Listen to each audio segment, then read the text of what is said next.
8, 7, 6, 5, 4, 3, 2, 1, 0.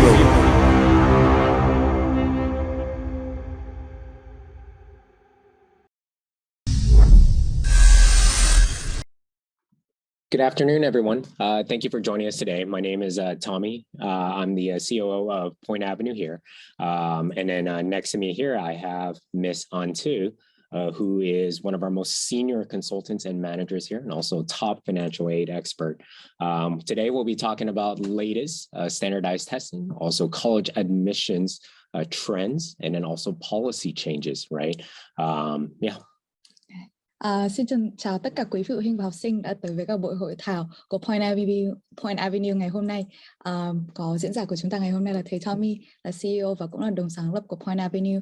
Thầy là có bằng cử nhân từ Đại học West Point cũng như là cựu thành viên hội đồng tuyển sinh của Đại học University of Pennsylvania, cũng là một trong 8 trường Ivy League. Trong buổi hội thảo ngày hôm nay thì chúng ta sẽ nói về các xu hướng đã thay đổi trong quá trình tuyển sinh và cũng như là những chuyển biến sắp tới trong cái chính sách thi chuẩn hóa ở các trường đại học Mỹ, chính sách làm việc cho học sinh quốc tế Mỹ, lộ trình chuẩn bị cho học sinh cấp 3 và cũng như là có phần câu hỏi và trả lời dành cho quý phụ huynh và học sinh. Tên mình là Anh Thư, mình là quản lý của chương trình tư vấn ở Việt Nam, và một lần nữa rất là cảm ơn mọi người đã dành thời gian đến với Point Avenue ngày hôm nay ạ. Yeah, thank you again. If you're calling in from Hanoi, I hope you're staying warm in Ho Chi Minh. Obviously, doing well down there. Again, just today for particular questions, right? I ask if you have any questions, please go ahead and just send it, type it into our chat box, Vietnamese or English. We'll get to it at the end. We will make sure that all your questions get answered. And if they don't get answered here, we'll follow up. Our team members are listening in as well. With that, our team members are going to launch a poll, right? It's a very short, small poll. It's about 6-7 questions, right? Just to gain a better understanding of yourself and your student that is coming in, right? Please do your best to just quickly answer this, right? We'll give about 2 minutes. And this just allows us to better tailor our brief and presentation and hopefully answer questions for the group at large, right? So go ahead and take 2 minutes. Thank you very much.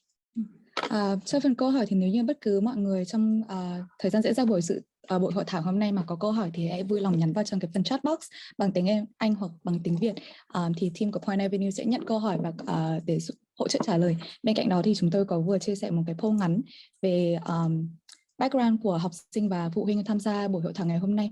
Để dựa vào cái thông tin này chúng tôi có thể cung cấp thông tin một cách hữu ích hơn đối với mọi người. Thì xin mọi người hãy dành ra 2 phút để có thể điền vào cái poll này ạ. Okay. Thank you. Go ahead and take another minute here. Again, there's no right, wrong answers on these polls. We're just really using this to get a better understanding of the audience so that we can kind of tailor this brief, right? I see lots of 10th, 11th graders here, students spanning, not only public schools, schools for the gifted, bilingual schools, lots of international school students present.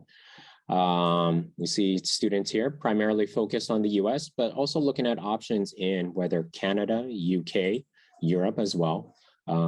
Big breadth across some of the majors here, right? Lots of business, see lots of STEM, which is natural, some humanities, and then a different, kind of a widespread looking at financial aid and scholarships. But yeah, go ahead and take about 30 seconds to wrap this up.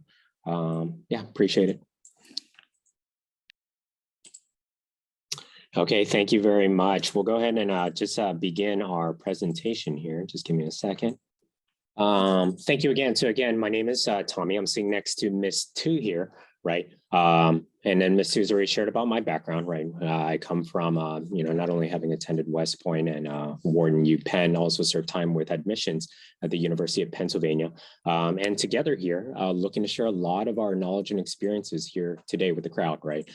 So if you have any questions, please go ahead and continue to send it forth. Just type it in chat, Vietnamese, English. If we have any Korean parents in here, go ahead and send it in there as well. And we're happy to answer. And if I don't, trust me, our team members will follow up, right? I want everybody here to leave with their questions answered today. All right, a little bit of agenda. So first, we'll be talking about college admissions. When we're talking about standardized testing trends, right? Over this past year, lots of questions have come forth because of trends, COVID, everything therefore, right? People are wondering about test optional policies, whether SAT, ACT is still relevant, and how relevant, how important, right? We have about 80% of US colleges and university going to test optional this year, right? And already 3/5 of them, so about 60% of all US colleges and national universities committing to test optional policies through 2023, right? So lots of questions on that. And then, from there, we'll talk about how international students, whether you're Vietnamese, Thai, Southeast Asian, whatever have you listening in, right? How you can continue forth, right? How should you look at preparing, whether it's yourself as a student or as a parent, how to better prepare your children, right? To adapt to these changes. Right. And so we're looking forward to doing that. Other than that, we'll talk about some other policy changes, specifically in the US. Today's brief is specific to US colleges and national universities. But you can generally extrapolate that these things will also be relevant to other markets, whether Canadian, British, Australian, the rest of Asia, Europe as well, right? So talking about work-related policies for international students. And then we'll kind of cap it off on a little bit of talking about, road mapping, preparing for your students, whether as early as, middle school to grade 9 through 12, right? Thì thật sự là 2 năm vừa rồi trong cái quá trình tuyển sinh đại học thì là có những chuyển biến mà trước đây chưa bao giờ xảy ra. Cái này phần lớn là do ảnh hưởng của đại dịch Covid cũng như là dẫn tới cái chính sách test optional hay là các trường đại học không yêu cầu học sinh nộp bài SAT, ACT. Tuy nhiên thì với là học sinh quốc tế, là học sinh châu Á thì là các phụ huynh và học sinh đến với cả Point Avenue và có rất là nhiều câu hỏi liệu cái tầm quan trọng của các bài thi này còn được như trước nữa hay không, và nếu như có thì học sinh và phụ huynh nên chuẩn bị như thế nào.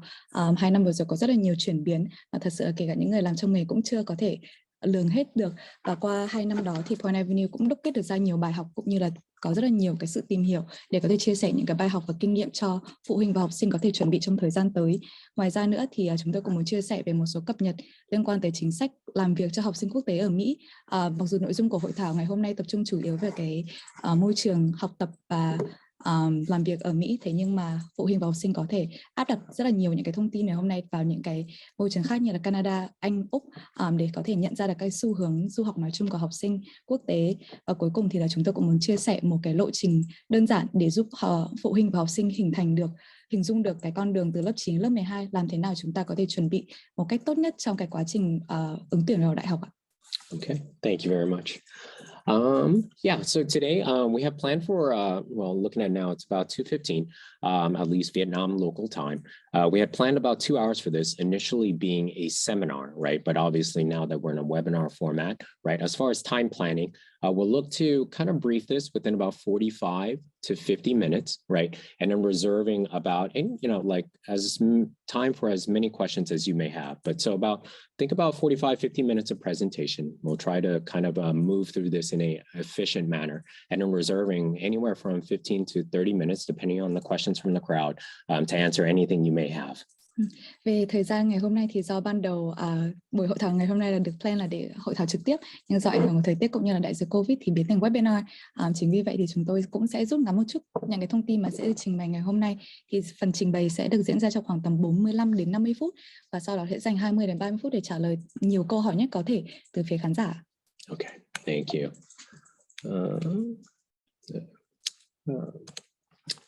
So a little bit about our team. If you don't know about Point Avenue, we've been here in Vietnam, Southeast Asia, for almost 4 years now, spanning not only Hanoi, Ho Chi Minh, but also Bangkok and Seoul as well, right? Just specific to our admissions consulting team, right? So we have a team of experts spanning all those city locations, right? Typically for our team, and it's just a little bit of loving on or bragging on our team, right? Over the past 4 years, we helped students achieve over 320 admissions results to top universities, and top universities as defined by us. Top 40 US, top 20 UK, top 10 Canadian, top 5 like Australian, and then the other equivalents as well. And then overall, very proud of the fact that our team has helped our students achieve over, close to $20 million in financial scholarships and fin aid. Thì một chút giới thiệu về Point Avenue. Thì Point Avenue đã làm việc ở châu Á từ năm 2018 đến nay là gần 4 năm rồi và có hiện diện ở Hà Nội, Sài Gòn, Thái Lan mà cũng như là Hàn Quốc. Trong thời gian đó thì team rất là may mắn đã hỗ trợ được học sinh kiếm được hơn 320 các lá thư mời nhận học từ các trường đại học ở Mỹ, Anh, Canada và Úc. Ngoài ra đó thì là cũng hỗ trợ học sinh để thu thập được gần 20 triệu đô trong các phần hỗ trợ tài chính và học bổng. Thì đây là một chút về cái quá trình đã làm việc với học sinh của Point Avenue. And again, it's just like, it's a natural question I always ask, where do our students land? But in all honesty, student results, admissions results, we understand it's a natural part, when assisting whether parents, students in helping their educational goals. But really, the pride and the joy, the passion where our team members are really taking is guiding our students, working with them, right?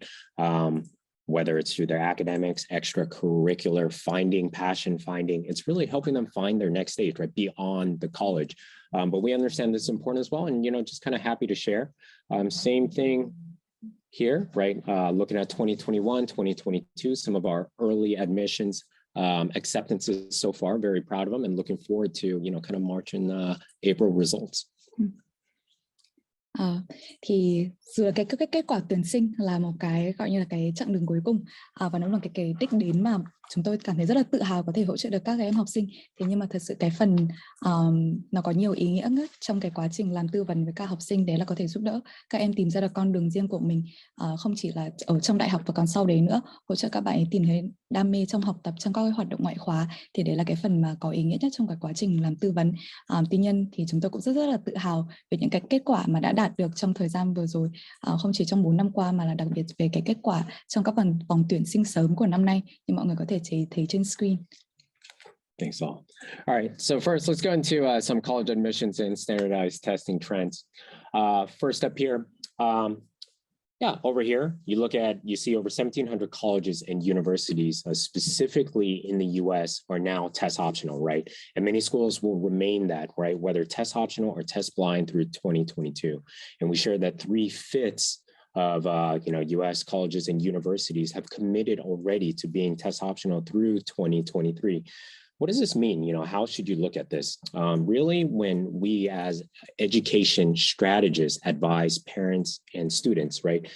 I'd like to remind you that test optional works two ways, right? It works in favors for students and also can work in favor for colleges and universities, right? Schools are also using test optional policies to kind of suppress, that means decrease, acceptance rates and appearing more competitive, right? This obviously goes back to their rankings and everything else. By not requiring test scores or fuel to non-supplemental essay, schools encourage students to apply early, right? This then allows them to defer them to the regular decision, which means in the spring.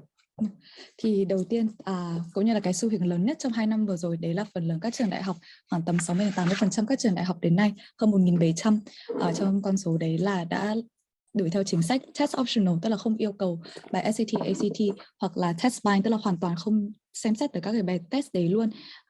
Tuy nhiên mọi người cũng nên nhớ là cái chính sách này có thể có lợi cho học sinh mà cũng có thể có bất lợi cho học sinh, và bên cạnh đó thì các trường đại học cũng có thể áp dụng cái chính sách này để thu hút học sinh nộp đơn nhiều hơn trong vòng tuyển sinh sớm và sau đó defer, tức là đẩy cái hồ sơ đấy vào phòng regular decision để có thể nhận được nhiều hồ sơ hơn. Nhưng bên cạnh đó thì tạo ra một cái acceptance rate, một cái tỷ lệ phần trăm chấp thuận thấp. Cái này thì ảnh hưởng tới cái ranking của trường, thì đây cũng là một cái mọi người nên để ý khi mà cân nhắc chương trình test optional. Next, more than ever, right, our U.S. colleges and university, and also that around the world, are receiving more applications than ever, right? You see here, schools receive anywhere from 4%, NYU being an example, a top 30 university, to 50%, right? Boston College, another top 40 U.S. university, more early applications than ever in 2021, right? So something to be cognizant of what's happening from test optional. Thì vì chính sách test optional nên năm nay lại là một năm lập lên kỷ lục trong cái số lượng hồ sơ sớm. So với một tuyển sinh năm ngoái thì đã là một tuyển sinh nhận nhiều hồ sơ nhất trong lịch sử. So với các năm trước đấy thì năm 21, 22 này thậm chí còn nhận nhiều hơn. Ví dụ như là trường NYU, New York University, thì năm nay trong cái đợt hồ sơ là đã nhận hơn 4% so với năm ngoái, tức là tổng cộng là 105.000 hồ sơ. Bên cạnh và đến cái phần trăm cao hơn thì ví dụ như là trường Boston College, cũng là một trường trong top 40 trường đại học ở Mỹ, thì nhận hơn tận 50% số lượng hồ sơ. Thì đây là một lần nữa thì cái xu hướng test optional đã để cho cái việc học sinh nộp hồ sơ vào các trường nhiều hơn các năm trước như thế nào? Financial aid, right, is with increasing kind of two states in this, right? You have increasing applications to obviously in the top colleges, university. You have a kind of right now a depressed economy, right, across the world. You know, COVID-19 has cost colleges and universities nearly $200 billion US, right? And this has obviously gone back to hurt not only financial scholarships, but financial aid to students, right? Yes, obviously American students, US students, which is the primary demographic, but has hurt definitely international students more, right? Typically requiring or seeking more financial aid, financial scholarships than their American counterparts. Do ảnh hưởng của đại dịch Covid không chỉ vì cái việc là có nhiều ứng viên hơn trước mà bên cạnh đó cũng là ảnh hưởng về kinh tế, thì do ảnh hưởng của đại dịch Covid thì các trường đại học đã mất đi một cái nguồn thu đáng kể và tổng cộng chi phí thiệt hại là lên tới gần 200 tỷ đô la trong 2 năm vừa rồi. Chính vì vậy mà ngân sách của các trường đại học cũng bị ảnh hưởng rất là nhiều. Thì trong 2 năm vừa qua chúng tôi nhận ra là cái con số mà các trường offer cho học sinh trong việc các cái liên quan tới hỗ trợ tài chính và học bổng thì là thấp hơn hẳn so với các năm trước, và cái này thì ảnh hưởng một phần tới học sinh trong nước, nhưng bên cạnh đó thì cái ảnh hưởng nặng nhất là tới học sinh quốc tế, đặc biệt là những bạn mà cần cái lượng hỗ trợ tài chính lớn để có thể đi theo học được các trường ở Mỹ. The other highlight we want to bring up is that waitlists are growing, right? In the past, waitlists didn't typically, waitlists still typically come out like when spring decisions are released. So we're talking about regular decision, right? Regular decision happens typically in March and April, right? So at that point, you're neither accepted nor rejected, right? You're just put on a wait list, which means that if, the original batch of students that get accepted don't choose to go to the college that you want to go, a university college might reach down and bring you up the wait list to accept you, right? And we see that these wait lists from the past academic year or admissions year, right, is extensively growing, right, which is obviously increasing stress burden, not only students, but families and also colleges as well. Chính vì 3 lý do trên mà chúng tôi đoán chắc là cái waitlist, cái danh sách chờ cho các học sinh mà chờ đợi kết quả từ mùa tuyển sinh regular decision mà sẽ đưa ra kết quả vào tháng 3 này chắc chắn sẽ lớn hơn các năm trước rất là nhiều.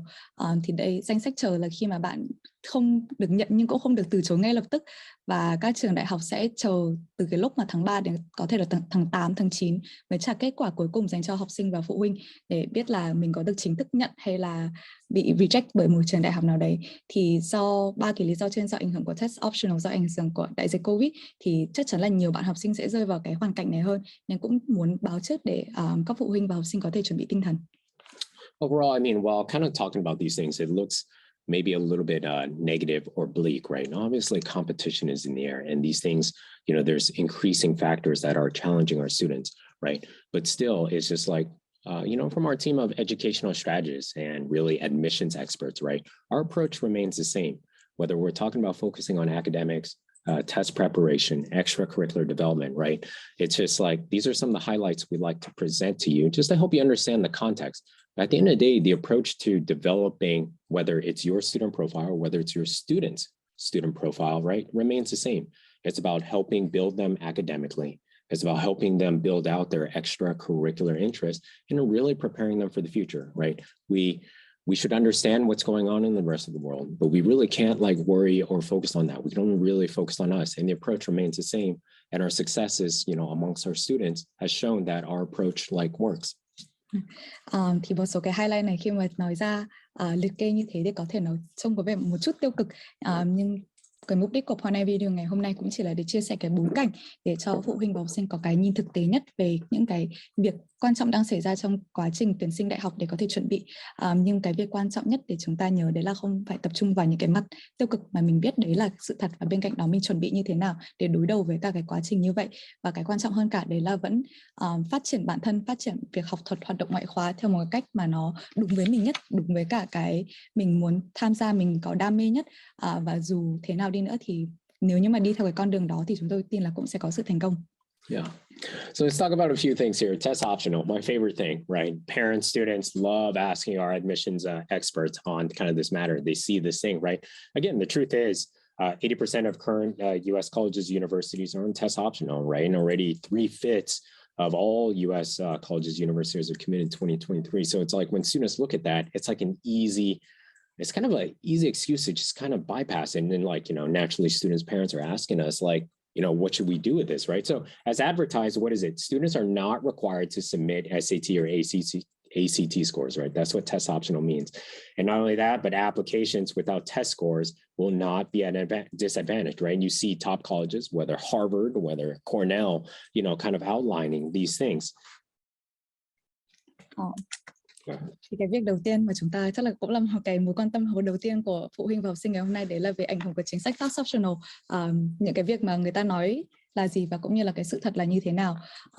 Thì được quảng cáo thì tất cả các trường đại học, kể cả những trường đại học top đầu như là Harvard, Cornell hay là Stanford, Chicago đều công bố trên website là học sinh nộp hồ sơ sẽ không yêu cầu phải nộp bằng SAT, ACT. Và bên cạnh đó những cái hồ sơ mà không nộp SAT, ACT thì sẽ không có ảnh hưởng tiêu cực gì tới cả hồ sơ. Thế nhưng sự thật thì có thể nó hơi khác một chút. Yeah.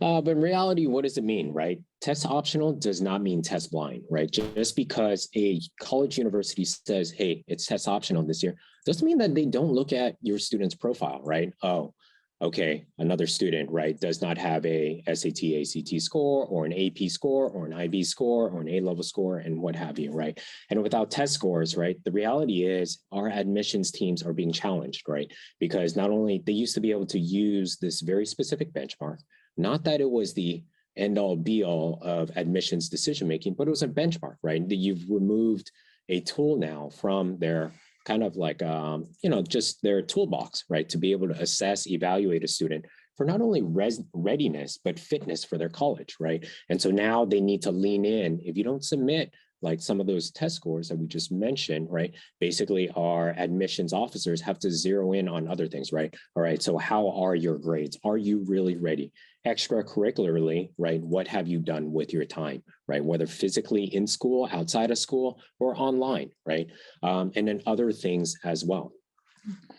Thì khi mà nhìn thấy rất là nhiều trường đại học đưa ra cái chính sách test optional thì có lẽ rất là nhiều bạn học sinh và phụ huynh cũng sẽ thở phào nhẹ nhõm, nghĩ là mình đã loại bỏ được một cái phần khá là stressful trong cái quá trình nộp hồ sơ rồi.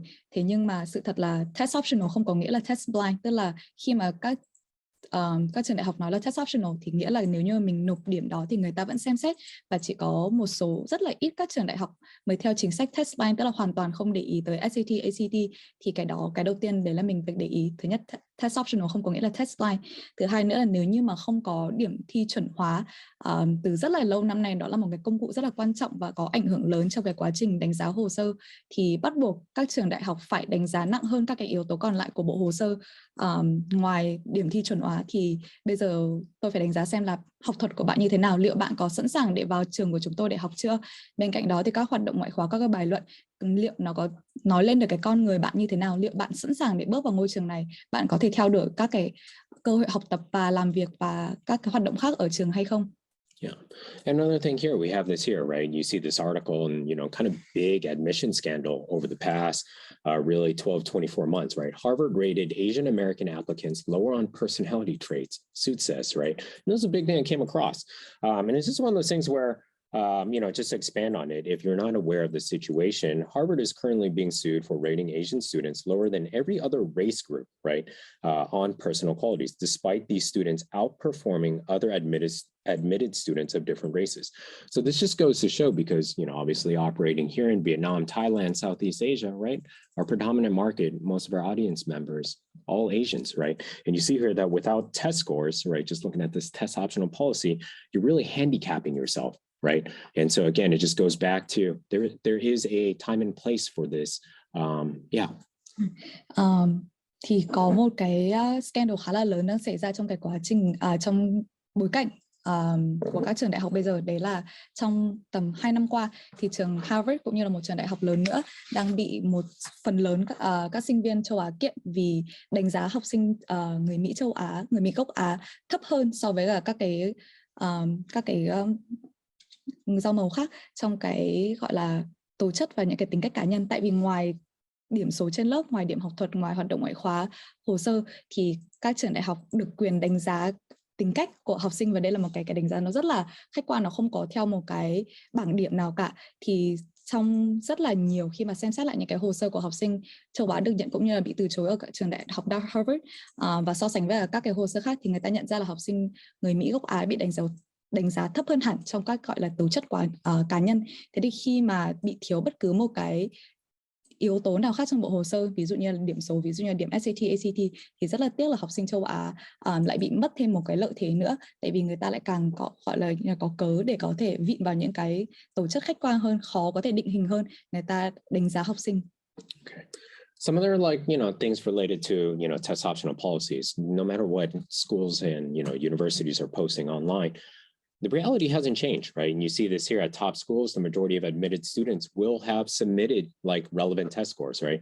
Everything from UPenn to Vandy to Georgetown, 90%, right? These are all of our top 30 US universities and colleges, right? And you see again, test optional, right? It's just like, yes, they're putting it out there for students, right? To kind of relieve the pressure, understanding that sometimes testing is hard, right? But the reality is if you have the time, the place, the resources to prepare for and take this test, right? Don't stop at that, right? Don't see test optional as in, oh, that's an excuse and not do this. You see this here with the results. At the end of the day, it still has its time and place in terms of admissions decision-making, right? For our students, for our parents, overseeing students, right? We've already been working hard, everything from kindergarten to grade 11, preparing for grade 12, right? 12 years almost, right? Why not invest a little bit more time, 3 to 4 months into test prep, right? Don't use it as an excuse, right? Get it done if you can, but we'll talk about like if you can, what can you do? Thì về sự thực về những con số mà học sinh được nhận vào ở các trường đại học top đầu thì như mọi người thấy trên màn hình của mình, đấy là các trường đại học lớn, ví dụ như là đại học UPenn, Vanderbilt hay Georgetown. Từ 62 đến 90% số học sinh được nhận vẫn gửi điểm SAT, ACT của mình vào với trường. Thì chúng tôi muốn nhấn mạnh ở đây, tức là có thể khi mà mình nhìn thấy cái test optional, đấy là cái chính sách nói chung của các trường đại học và mình lập tức mình chọn theo cái con đường đấy luôn, thì có lẽ mọi người nên cân nhắc lại một chút để hiểu rõ vấn đề hơn, và cũng như là nếu như mình có thời gian, mình có công sức, mình có tài nguyên để mình theo đuổi được cái lựa chọn này và nó không quá ảnh hưởng tới cái cuộc sống của mình, thì đây là một điều mọi người vẫn nên cân nhắc, tại vì thà có thừa còn hơn thiếu thật sự là trong quá trình tuyển sinh đại học. Absolutely. Just again here, test optional. I mean, I'll be honest, when I grew up and I was preparing for the SATs, ACTs, SAT2s, APs, and all that, especially for my students, my heart goes out to you because I understand the challenges and the demands of your life right now, right? Not only do you have to get good grades, not only you got to do community service, you got to go in and you got to do like, how many clubs you have to join, right? Not only that, it's just all the other things you're doing. I know it's hard. But at the end of the day, if our goals are grand, if we're trying to get into top schools, top colleges, to prepare for the rest of the way, right?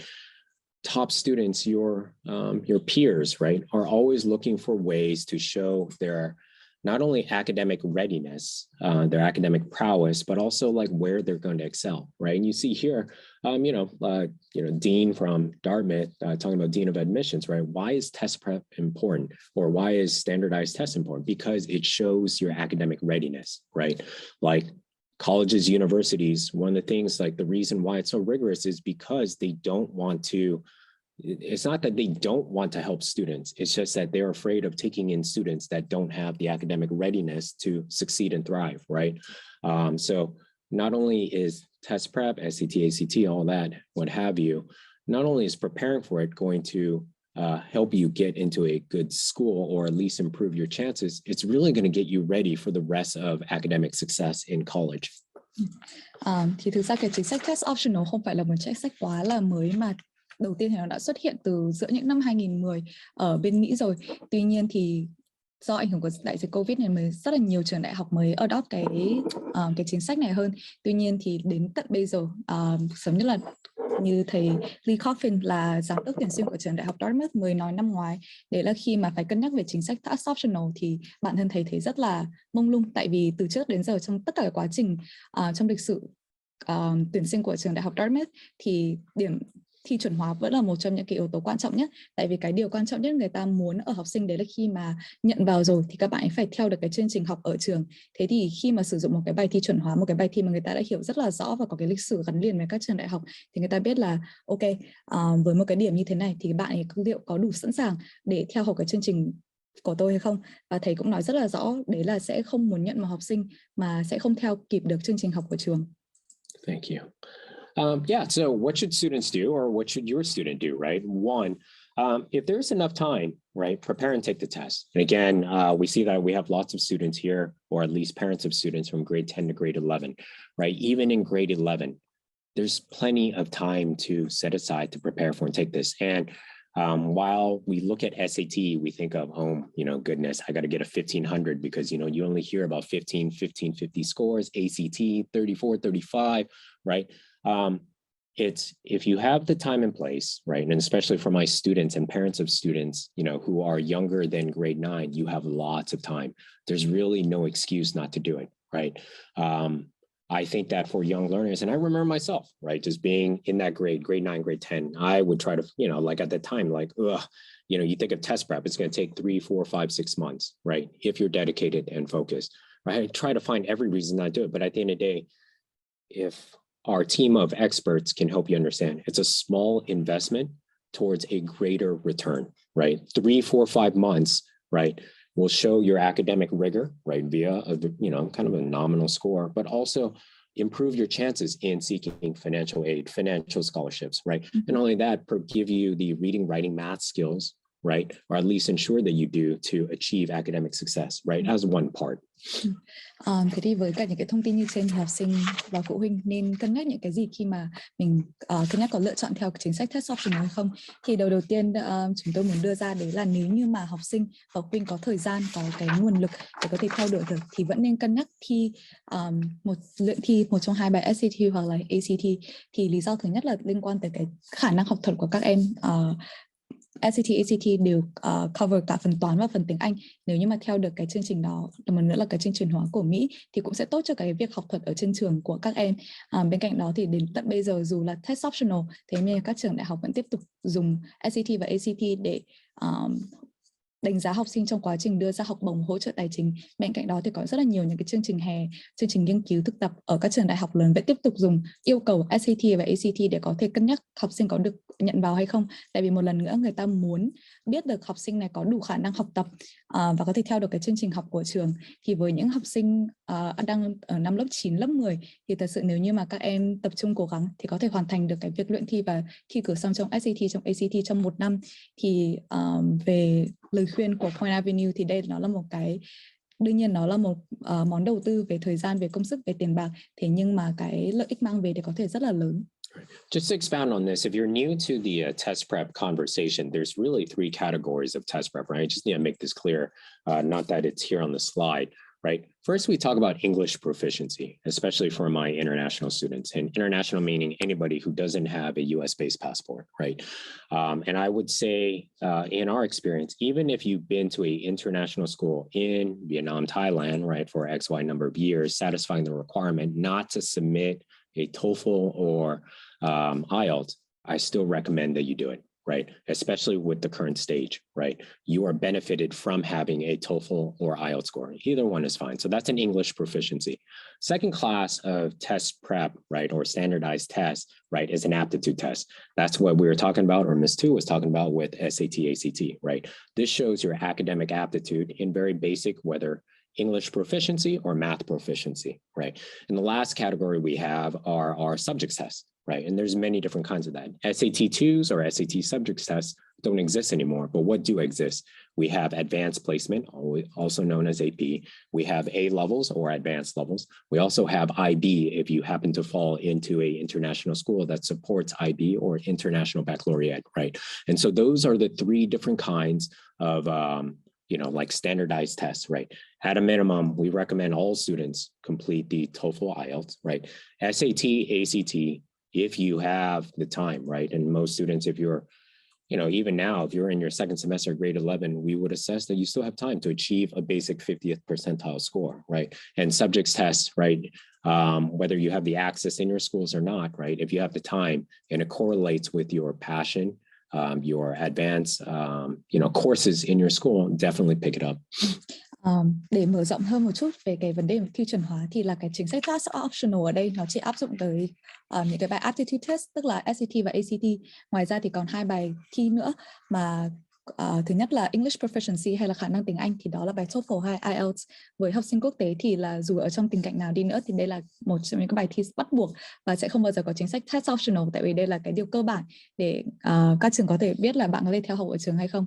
Và bên cạnh đó thì là các cái bài thi gọi là về chuyên môn, thì chúng ta có Advanced Placement, ngày xưa thì nó còn sát 2 nữa, thế nhưng mà trong năm vừa rồi thì College Board đã bỏ ra đó. Ngoài Advanced Placement hay là AP thì chúng ta còn có A-levels và International Baccalaureate hay là IB.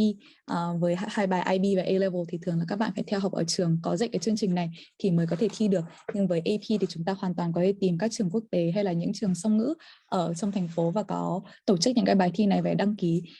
Thì đây là một cái cách tốt để thể hiện được cái khả năng học tập và mình chứng minh được là ok, tôi đã sẵn sàng để theo đuổi các trường học ở các trường đại học qua những cái bài thi như vậy. Yeah. So just a few other quick points, right? Something I had casually mentioned before. And it's something we like to tell our students. If you have enough time, go ahead and prepare to take the test. But taking the test, while our admission or our educational strategists, right, would prefer that once you commit to something, you commit to doing it to success. At the same time, there's a caveat, right? That's even if we prepare for and take the test, we are not committed to submitting it. And this applies more to my grade 11 students, right? For my grade 11 students, I understand that's the most difficult year out of high school, right? And it's just like, not only do you have standardized testing, not only do you have all your extracurriculars, your finals tests, right? And then you got to prepare for college admissions and all that. It's a lot. It can be overbearing, right? To kind of take a little bit of the pressure off, I want you all to know, preparing to take the test does not mean you have to submit it, right? But at the same time, what should you submit, right?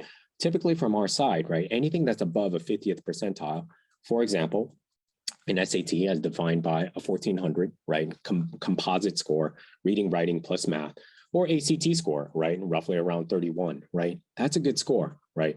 If you have something above the 50th percentile, which is very achievable, right? Very achievable within 3-4 month span, right? Typically our students here at Point Avenue, right? Like within 3-4 months, you better be looking at least a 1450, if not pushing closer to a 1500, right? But not to say that everyone needs to achieve a 1500. But if you have a 1400 or 50th percentile, you are better served submitting it than not submitting it, right? Or our thoughts, but you're not committed to that. The other thing, before I turn over to Ms. Tu, if you decide to go test optional, right, just make sure that other aspects of your profile are very solid, right? And again, it's just like, it's kind of understanding the current challenges our students face in a COVID situation, right? They may not be able to actually take the test no matter how much they prep for, which is unfortunate, right? No matter how much prep you do, you're not getting the score you need, right? So you make the strategic decision to, okay, I'm not going to submit. But before you make that decision, just make sure that the rest of your profile, starting with your grades, right? If you're not going to submit standardized test score, your grades need to be solid. Solid doesn't mean like A+ all across the board, but it does need to be strong. You can't have gaps, right? Or your extracurriculars and everything else, primarily academic achievement, right? Nhờ có chính sách test optional thế nên là chúng tôi cũng muốn nhấn mạnh là không phải là vì mình luyện thi mà mình bắt buộc mình phải gửi cái điểm đó, mà mình chỉ nên gửi điểm khi mà được điểm cao hơn, gọi là điểm trung bình ở một trường đại học mà mình muốn tới. Thì ví dụ ở đây mọi người có thể thấy trên màn hình là các cái chỉ số của đại học Boston University, cũng là một cái trường đại học khá là nổi với các học sinh Việt Nam. Thì nhờ vào cái thông tin này thì mình có thể biết là điểm trung bình SAT, ACT của trường Boston University, những bạn mà đã theo học trường này rồi thì năm vừa rồi trung bình là các bạn ấy được điểm trên 1.400 SAT. Thì nói gì thì nói, đây cũng là một điểm không phải là quá khó để có thể đạt được đối với cả học sinh Việt Nam. Thì dựa vào những cái trường đại học mà mình muốn theo đuổi, mình có thể rất là dễ dàng tìm kiếm được cái điểm trung bình của học sinh mà đã được nhận vào trường rồi. Và nếu như mình đạt được cái điểm trên điểm trung bình của những học sinh đã được nhận vào rồi thì chúng tôi khuyên 100% là các bạn nên nộp cái điểm đó cho trường, vì chắc chắn nó sẽ hỗ trợ được cho cái hồ sơ. Tuy nhiên trong cái trường hợp là chúng ta không còn thời gian, chúng ta đã ôn thi SAT, ACT rất là lâu rồi mà không có cái kết quả được như mong muốn, hay là nó quá là xa so với cái điểm trung bình của trường đó, thì chúng ta có thể theo cái chính sách test optional. Thế nên trong trường hợp đó thì phải là rất là chắc chắn là mình phải đẩy mạnh hết tất cả những cái phần còn lại của hồ sơ của mình, từ việc học thuật tới hoạt động ngoại khóa, tới những thư giới thiệu từ giáo viên, làm thế nào để chúng ta tối đa hóa được những cái phần mà mình đã có để mình bù được những cái phần mình không có, đấy là SAT hoặc là ACT. Right, and this applies also to other tests we talked about, TOEFL, IELTS, our aptitude tests, SAT, ACT, and also our other subjects tests as well, right? If you have, like a above 50th percentile, depending on different strategies, goals, but predominantly the broader advice, right, is if you have it, right, we would recommend that you submit it, right, to give admissions team members other color points, right? You can always, when you go to like, for our grade 12 students or future grade 12 students, when you apply, you have this optional portion where you can add on in terms of explaining your own personal situation, right? It's just like, hey, I didn't have, like the appropriate amount of time or desired amount of time, or this test was canceled, right? Or I didn't have, an actual AP specific class in my school, but I volunteered to just take up AP calculus on my own. I self-studied and I got this, right? And admissions experts or admissions officers will read that and they will understand and they will take that into it, right? We've had plenty of top students, right, who just didn't have the time, place to really study this in depth, but did study it on their own and got, moderately successful score, 50% above, right? Which eventually got them into top schools. Okay. Yeah, that's what I'm thinking. Right. All right. So just going into this, right, what can you do, right? So this is specifically for our students who go more into the test optional, meaning they don't submit, hey, whether they take the SAT, ACT or not, or whether they submit it or not, right? What are some other ways you can do to, kind of bolster your profile, right? And so one of the things is obviously for our own particular students, right? Just maybe taking a step back, the biggest mistake I see students making is trying to maintain a high GPA by taking really easy courses, right? Basic math, basic science, basic English, right? If your school offers dozens of IB or AP classes and you've only taken one, then you're signaling kind of three things. One, that you're not really challenging yourself. Two, you're behind compared to your peers, right? Because obviously the offerings are there for a reason. And really, three, you'll not keep up in a rigorous academic environment, right? So the second mistake is limiting your learning to within the school confine. This example here, so this is taken from one of our previous alumni out of Point Avenue, right, who's currently studying at Princeton University, right, what we regard as a top 5 school in the US here. This Princeton admits profile, with the exception of AB calculus, right? So you see the calculus on here, right, which was taught in the school. Everything else was self-taught, right? This means that this student, even though it wasn't taught in their school, kind of sought out the opportunities, whether through Khan Academy, whether through PA or whatever have you, just self-studied and then took the test, right? And so again, we encourage our students, right, always look for opportunities beyond what's given in your school. And especially if you're going to choose not to submit a SAT, ACT, it's important to look at the rest of your profile, right? Whether AP, IB, A levels, or anything else. Thì cái này là đặc biệt quan trọng với cả những học sinh mà đã quyết định đi theo chính sách test optional, và kể cả những bạn mà vẫn tiếp tục học SAT, ACT thì nhấn mạnh bây giờ của chúng ta là tới cái học thuật của mình, làm thế nào để mình minh chứng được với các trường đại học là tôi đã sẵn sàng để tôi tới trường của bạn và tôi sẽ theo được những cái lớp học khó nhất. Thì với chương trình cả học thuật thì có hai cái lỗi lớn mà đội ngũ tư vấn của Point Avenue hay nhìn thấy ở học sinh. Đấy là việc đầu tiên, khi mà các bạn ấy nghĩ là mình cần phải chứng minh là mình người học giỏi, tức là cần một cái điểm trung bình rất là cao, thế nên là các bạn sẽ chạy theo những cái môn rất là dễ.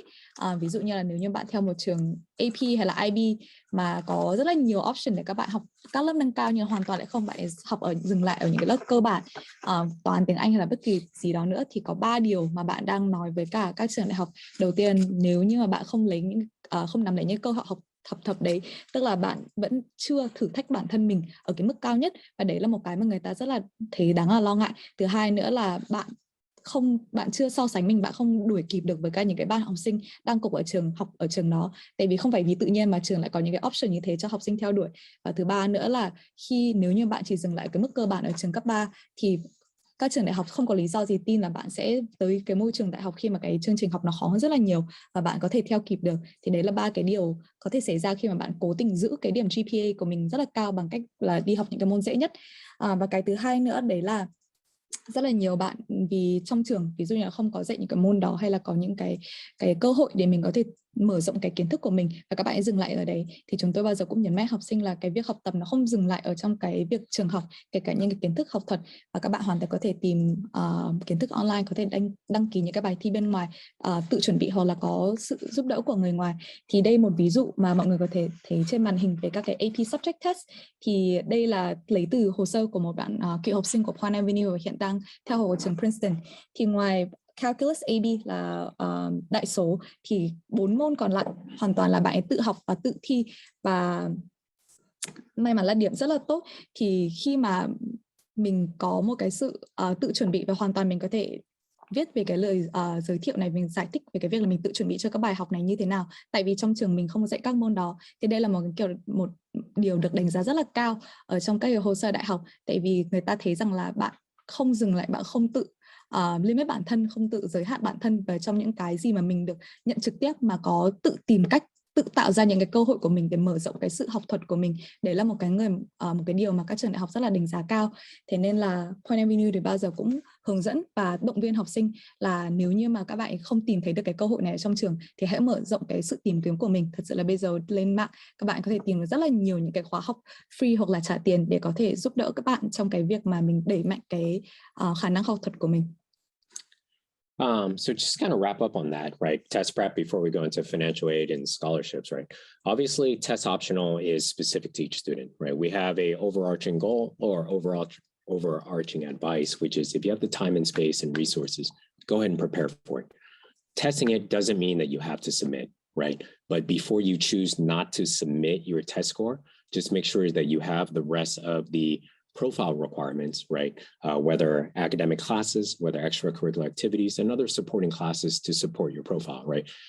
Again, at Point Avenue and amongst our educators, we just want our students to be, to showcase their best, right? When they submit that application for college, right? It's the final step. After 12 years of rigorous studying, we just want them to submit the best picture that captures themselves.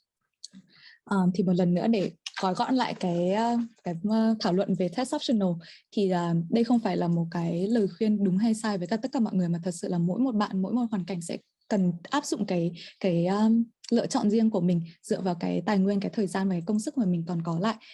Thế nhưng mà một lần nữa thì Point Avenue xin nhấn mạnh là nếu như mà mình có thời gian, mình có khả năng thì nên theo đuổi, tìm hiểu, và một lần nữa không phải là mình học mà nhất quyết mình phải nộp cái điểm đó. Mình có thể dùng cái chính sách test optional theo cái lợi thế của mình. Thế nhưng mà không nên chỉ vì nghĩ là trường không yêu cầu mình lập tức mình gạt bỏ ra, thì đấy là một cái nó có thể ảnh hưởng bất lợi tới cái hồ sơ của mình. Một lần nữa, nếu như mình có được cái điểm trên mức trung bình, và cái thông số này thì hoàn toàn các trường đại học chia sẻ trên mạng, mọi người có thể tìm thấy, thì đấy là một cái sẽ điểm tốt. Và ngoài ra nữa thì là các bạn cũng dù sao đi nữa cũng phải có một cái sự chuẩn bị về mặt học thuật trên trường hoặc là ngoài trường. Okay. Next, I want to talk about another important topic, right? Obviously, paying for college, financial scholarships, financial aid, right? And how it's been affected over the past year, past 2 years, COVID, everything else, right? Talking about why does this matter? Because it all goes back to, just like everything else, whether preparing for academics, preparing for extracurriculars, right? Finances, family finances are a very personal thing, and it varies across students, right? And it ultimately affects how we should choose and construct our schools list, where we should seek, right? We'll talk a little bit about needs blind versus need aware school, right? I think there's if there's a misconception that I could help correct, right? I think a lot of people, when you're looking at education, specifically in the US, right, it's success in the past and it's generosity in the past in terms of giving financial scholarship, financial aid, right? A lot of parents still think that exists. I want to make clear again, it's just like the admissions landscape is very challenging now, right? And it's something that the quicker we accept it for what it is, the quicker we have discussions with our students to prepare as a family, right? Where are we going? How are we preparing, right? How are we paying for this? You're going to better arm your student, right, for success, right? And I want to clarify in terms of needs blind. A lot of students, so parents well, Tommy, there's plenty of needs blind. They don't look at, this. The truth is they do. So again, needs blind, at least on paper, right? Regulations say that, hey, they're not going to look at your financial requests when making admissions decisions. Versus needs aware, they will look at everything in totality from grades to finances before making a decision, right? I will share with you, and there's lots of published readings on this, lots of published researches, expert opinion, right?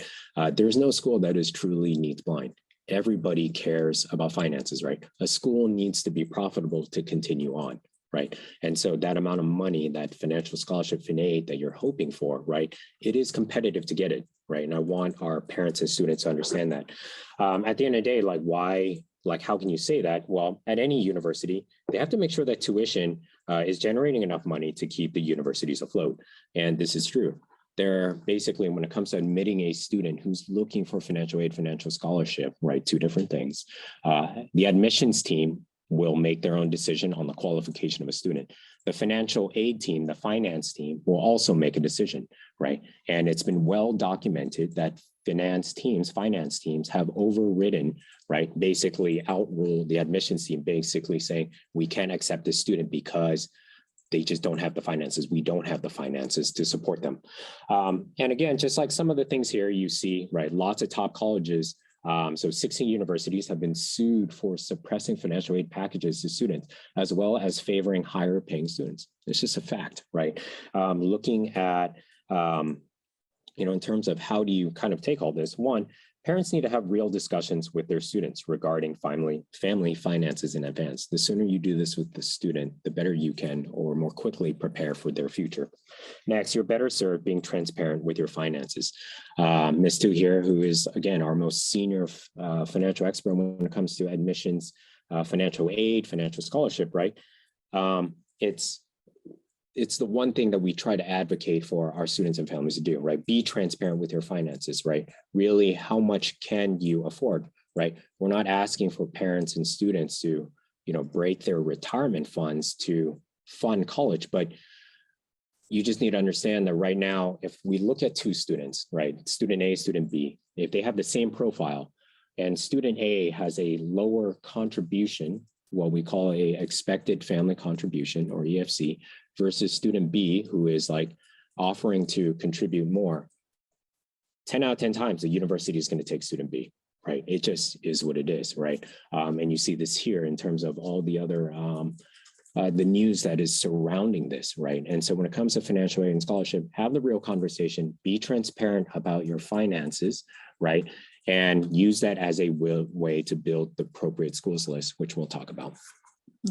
Thì một vấn đề nữa rất là quan trọng và có thể là một cái vấn đề tế nhị mà nhiều lúc có lẽ là các gia đình cũng không muốn nói đến nhiều, đấy là phần tài chính và cũng như là hỗ trợ tài chính như thế nào. Thì khi mà nghĩ tới cái lịch sử hay là cái danh tiếng của các trường đại học ở Mỹ, cũng như là với đặc biệt là người Việt Nam mình, khi mình nghe gì về những cái trường đại học đó thì thường mình nhớ tới những cái bài viết của những bạn học sinh mà được học bổng toàn phần ở trường này trường kia, và nghĩ tới đấy là một cái việc mà rất là thông thường ở Mỹ. Thế nhưng là do thật sự là đấy là một số rất là ít, và bên cạnh đó một lần nữa do ảnh hưởng của đại dịch Covid thì cái kinh phí, cái budget của các trường đại học bây giờ nó cũng nhỏ hơn rất là nhiều, cũng như bên cạnh đó thì là cái lượng học sinh quốc tế mà sẵn sàng trả full học phí cho các trường đại học thì ngày nào cũng càng tăng lên.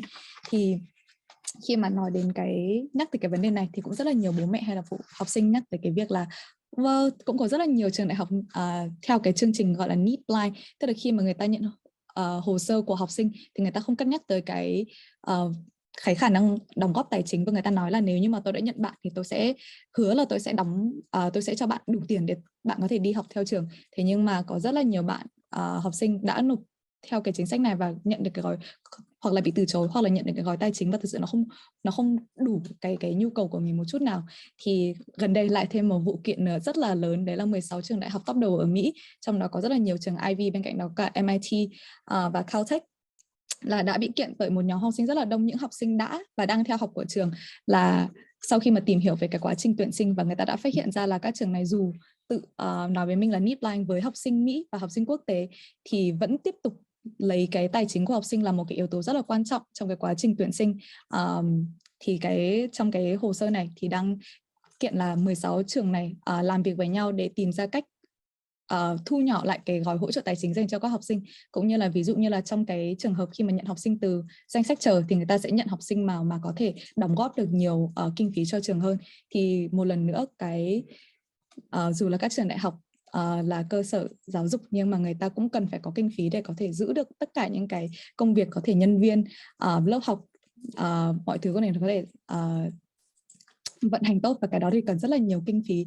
Thế nên là dù đây là một cái vấn đề rất là tế nhị và các trường vẫn tiếp tục có thể tự gọi mình là Needline, thế nhưng mà nếu như mọi người tìm hiểu sâu, có rất là nhiều những cái quyển sách hay là những cái bài báo điều tra về cái vấn đề này. Giả sử là không có trường đại học nào 100% là Needline cả, người ta sẽ luôn luôn phải nhìn vào cái vấn đề tài chính của học sinh, của gia đình để có thể đưa ra cái quyết định đấy. Thì khi mà nhận học sinh vào trường thì mọi người nghĩ là cái hồ sơ của học sinh nó chỉ đi qua cái hội đồng tuyển sinh thôi, nhưng thật sự là trong việc tuyển sinh thì có hai bộ phận. Thứ nhất là tuyển sinh, tức là những người đọc hồ sơ, bên cạnh đó là văn phòng tài chính, và hai cái bộ phận này làm việc song song để có thể đưa cái quyết định mà học sinh có thể được nhận vào trường hay không. Và có rất là nhiều trường hợp xảy ra khi mà có thể văn phòng tuyển sinh đã nhận học sinh đó rồi, thế nhưng mà văn phòng tài chính thì cho rằng cái hồ sơ này nó không đủ, nó không nằm trong cái kinh phí của trường, và có thể từ chối học sinh vì cái khả năng tài chính của gia đình. Thì đây không phải là nói để mà có thể dọa mọi người gì cả, mà là một lời khuyên động viên các bố mẹ hãy có một cái buổi nói chuyện thật là rõ ràng với cả con của mình, để hiểu rõ là cái tài chính của mình như đâu, liệu cái việc du học ở nước nào, ở cái mức nào là nó phù hợp với kinh phí của gia đình và phù hợp với cái mục tiêu lâu dài của cả con và của cả bố mẹ. Thank you. So again, it's just like, what should families do, right? So there's a few more things we want to talk about financial aid as it relates to trend. And, obviously we have parents from different steps in terms of preparing their students for colleges. So I want to explain kind of a terminology, right? At the end of the day, there's a few things, really 4 things here I want our parents to take away as it relates to financial aid, right? One, we need to accept that because of COVID, because of the economy, right? Schools are being challenged right now with increased student applications, right? And the amount of financial aid they have, right? It is competitive, right? In terms of 2, EFC, expected family contribution, right? Which you see here, right, is the annual amount your family combined with student is prepared to support the student's tuition and, like boarding, living. And then it's aggregated across 4 years, right? We need to, I would encourage our families to be very, be honest with it, right? Share in terms of what we are prepared to actually do this, because that number, right, admissions, finance are going to zero in on it, right? And it's going to affect your child's competitiveness. Number 3, right, understanding the first 2, it's really going to help your child and you make the right and responsible decision in terms of building a schools list, right? Talking about national universities, liberal art colleges, right? If you need a lot of financial aid meaning if your expected family contribution is below $40,000 a year, right? We should be considering lots of private colleges, right? Liberal arts colleges, right? And maybe a few private national universities, right? They're both great school options, right? But it's your private institutions that are going to be able to give you the financial aid, the financial scholarships that your student is looking for. And really the last thing is just being pragmatic about our options. Obviously, when we talk about schools, specifically in Vietnam, Thailand, Asia, whatever have you, everybody zeroes in on top 30 universities, whether Ivy Leagues and what have you. But there are so many fantastic educational opportunities for our students, right? And if you're looking for financial aid and scholarship, right, we need to look where we are competitive to secure that, right? We're looking for somebody to pay for us to go to college, right? And then just kind of zeroing here on this note, something I want to clarify also, we have lots of parents, when asking, hey, how much fin aid scholarship are you looking for? And right, they'll declare amount, and then we'll have the student go back and it's like, my dream school is to go to UCLA, UC Berkeley. I love those schools, right? I'm from California. I love those schools. They're fantastic public schools. But the truth is, in the US, just to clarify all myths here, right? Public schools, right, by law, by federal regulation, cannot give financial aid, right? And so these schools here are not a pragmatic option for students looking for significant financial aid and scholarship. Thì với cả những cái thông tin như thế thì chúng tôi muốn học sinh và phụ huynh có những cái buổi thảo luận rất là thẳng thắn với nhau về cái khả năng tài chính của gia đình, để chúng ta có thể đưa ra được một cái lựa chọn phù hợp nhất khi mà nói tới con đường đại học. Tại vì dựa vào một cái rất là quan trọng đấy là mình phải tìm hiểu được cái EFC, Expected Family Contribution, hay là cái mức tối đa mà gia đình có thể đóng góp được trong một trường đại học trong một năm, trong vòng 4 năm liên tiếp, để đấy là cái thời gian mà các bạn ấy sẽ hoàn thành cái bằng cử nhân. Thì cái con số này thực sự là nó sẽ đánh giá, nó sẽ xác định cái danh sách trường mình có thể nộp vào. Tại vì ví dụ như là rất là nhiều bạn học sinh khi mà nói tới gọi là kiểu trường mơ ước của các bạn là cái gì thì các bạn có thể nhắc tới những trường lớn như kiểu UC Berkeley hay là UCLA, những cái trường hai trường công tốt nhất ở Mỹ. Thế nhưng mà cũng để chia sẻ với mọi người, đấy là trường đại học công của Mỹ thì theo luật pháp của Mỹ là không được phép có hỗ trợ tài chính cho học sinh quốc tế, và đây là chính sách chung của tất cả các trường công mà không chỉ riêng gì các trường UC cả. Thì mọi người có thể tìm thấy rõ cái thông tin này ở trên website của bất cứ các trường nào.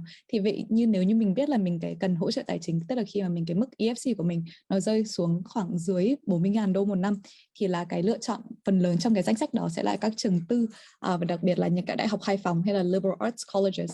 Thì cái khi mà một số người nghe tới cái từ college thì nghĩa nó sẽ giống kiểu như là cao đẳng ở Việt Nam, thì cái đấy nó là không phải. Ở Mỹ thì dùng university và college là hai từ thì đồng nghĩa, và những cái trường đại học khai phóng và một số trường đại học quốc gia tư lập thì là sẽ có chính sách hỗ trợ tài chính tốt nhất dành cho học sinh quốc tế. Thì một lần nữa cái danh sách trường này nó sẽ phải được xác định đầu tiên bởi cái mức đóng tối đa trong khả năng của gia đình mình một năm trong 4 năm liên tiếp. Now, some other things, right? So what should our families do besides obviously having that conversation, planning ahead? How much is our family going to support our child's like learning, right? Next, be very real about researching like school options, right? Again, there's so many great colleges and universities who are willing to take in international students and help assist with their educational process and finances, right? Make sure you talk to an experienced consultant, right? Whether it's Point Avenue or anybody else, right? We're always happy to sit down, meet new families and kind of guide them through the process. But if not, a trusted person who's already gone there, right? But despite all that, we encourage and we empower our students to fact check everything we do, right? To really go in and look, because admissions, especially financial aid, changes pretty much on a yearly basis. You see this here, TCU, Texas Christian University, which is a top college university in the US, right? Which historically used to take in lots of international students, lots of Vietnamese students, right? Out there in Texas, right? In the recent past here, you see right now, it just puts it out there. Basically, again, students with less than 21,000 per year in terms of EFC, right, will not be admitted to TCU, which means that when you apply to school and you're seeking financial aid, if you put on there that your EFC is going to be below 21,000, they will just automatically discard that application. They'll like send a very polite note, basically, thank you for your application. You probably are very competitive, but because of your current family contribution, we just can't take you, right? And we see this happening more and more with colleges and university. So again, it's important. Have this conversation up front, right? Don't rely on just past data. Make sure that you fact checked everything, right? And stay ahead of this, right? So that you can plan appropriately as you're going into grade 12 and applying for colleges and universities. Thế thì sau khi mà gia đình có cái sự trao đổi với nhau và rất là thẳng thắn đưa ra những con số trong mục tiêu và trong kỳ vọng của mình, thì cái việc tiếp theo đấy là mình cần nghiên cứu rất là kỹ về các cái chính sách hỗ trợ tài chính hay là học bổng của từng trường khác nhau, và có thể thì là hãy tìm tới một chuyên gia mà bạn tin tưởng để có thể lấy được cái thông tin mới nhất. Tại vì thực sự là một lần nữa do ảnh hưởng của dịch Covid thì là cái chính sách hỗ trợ tài chính hay là thực sự chính sách tuyển sinh nó có thể theo đổi theo năm.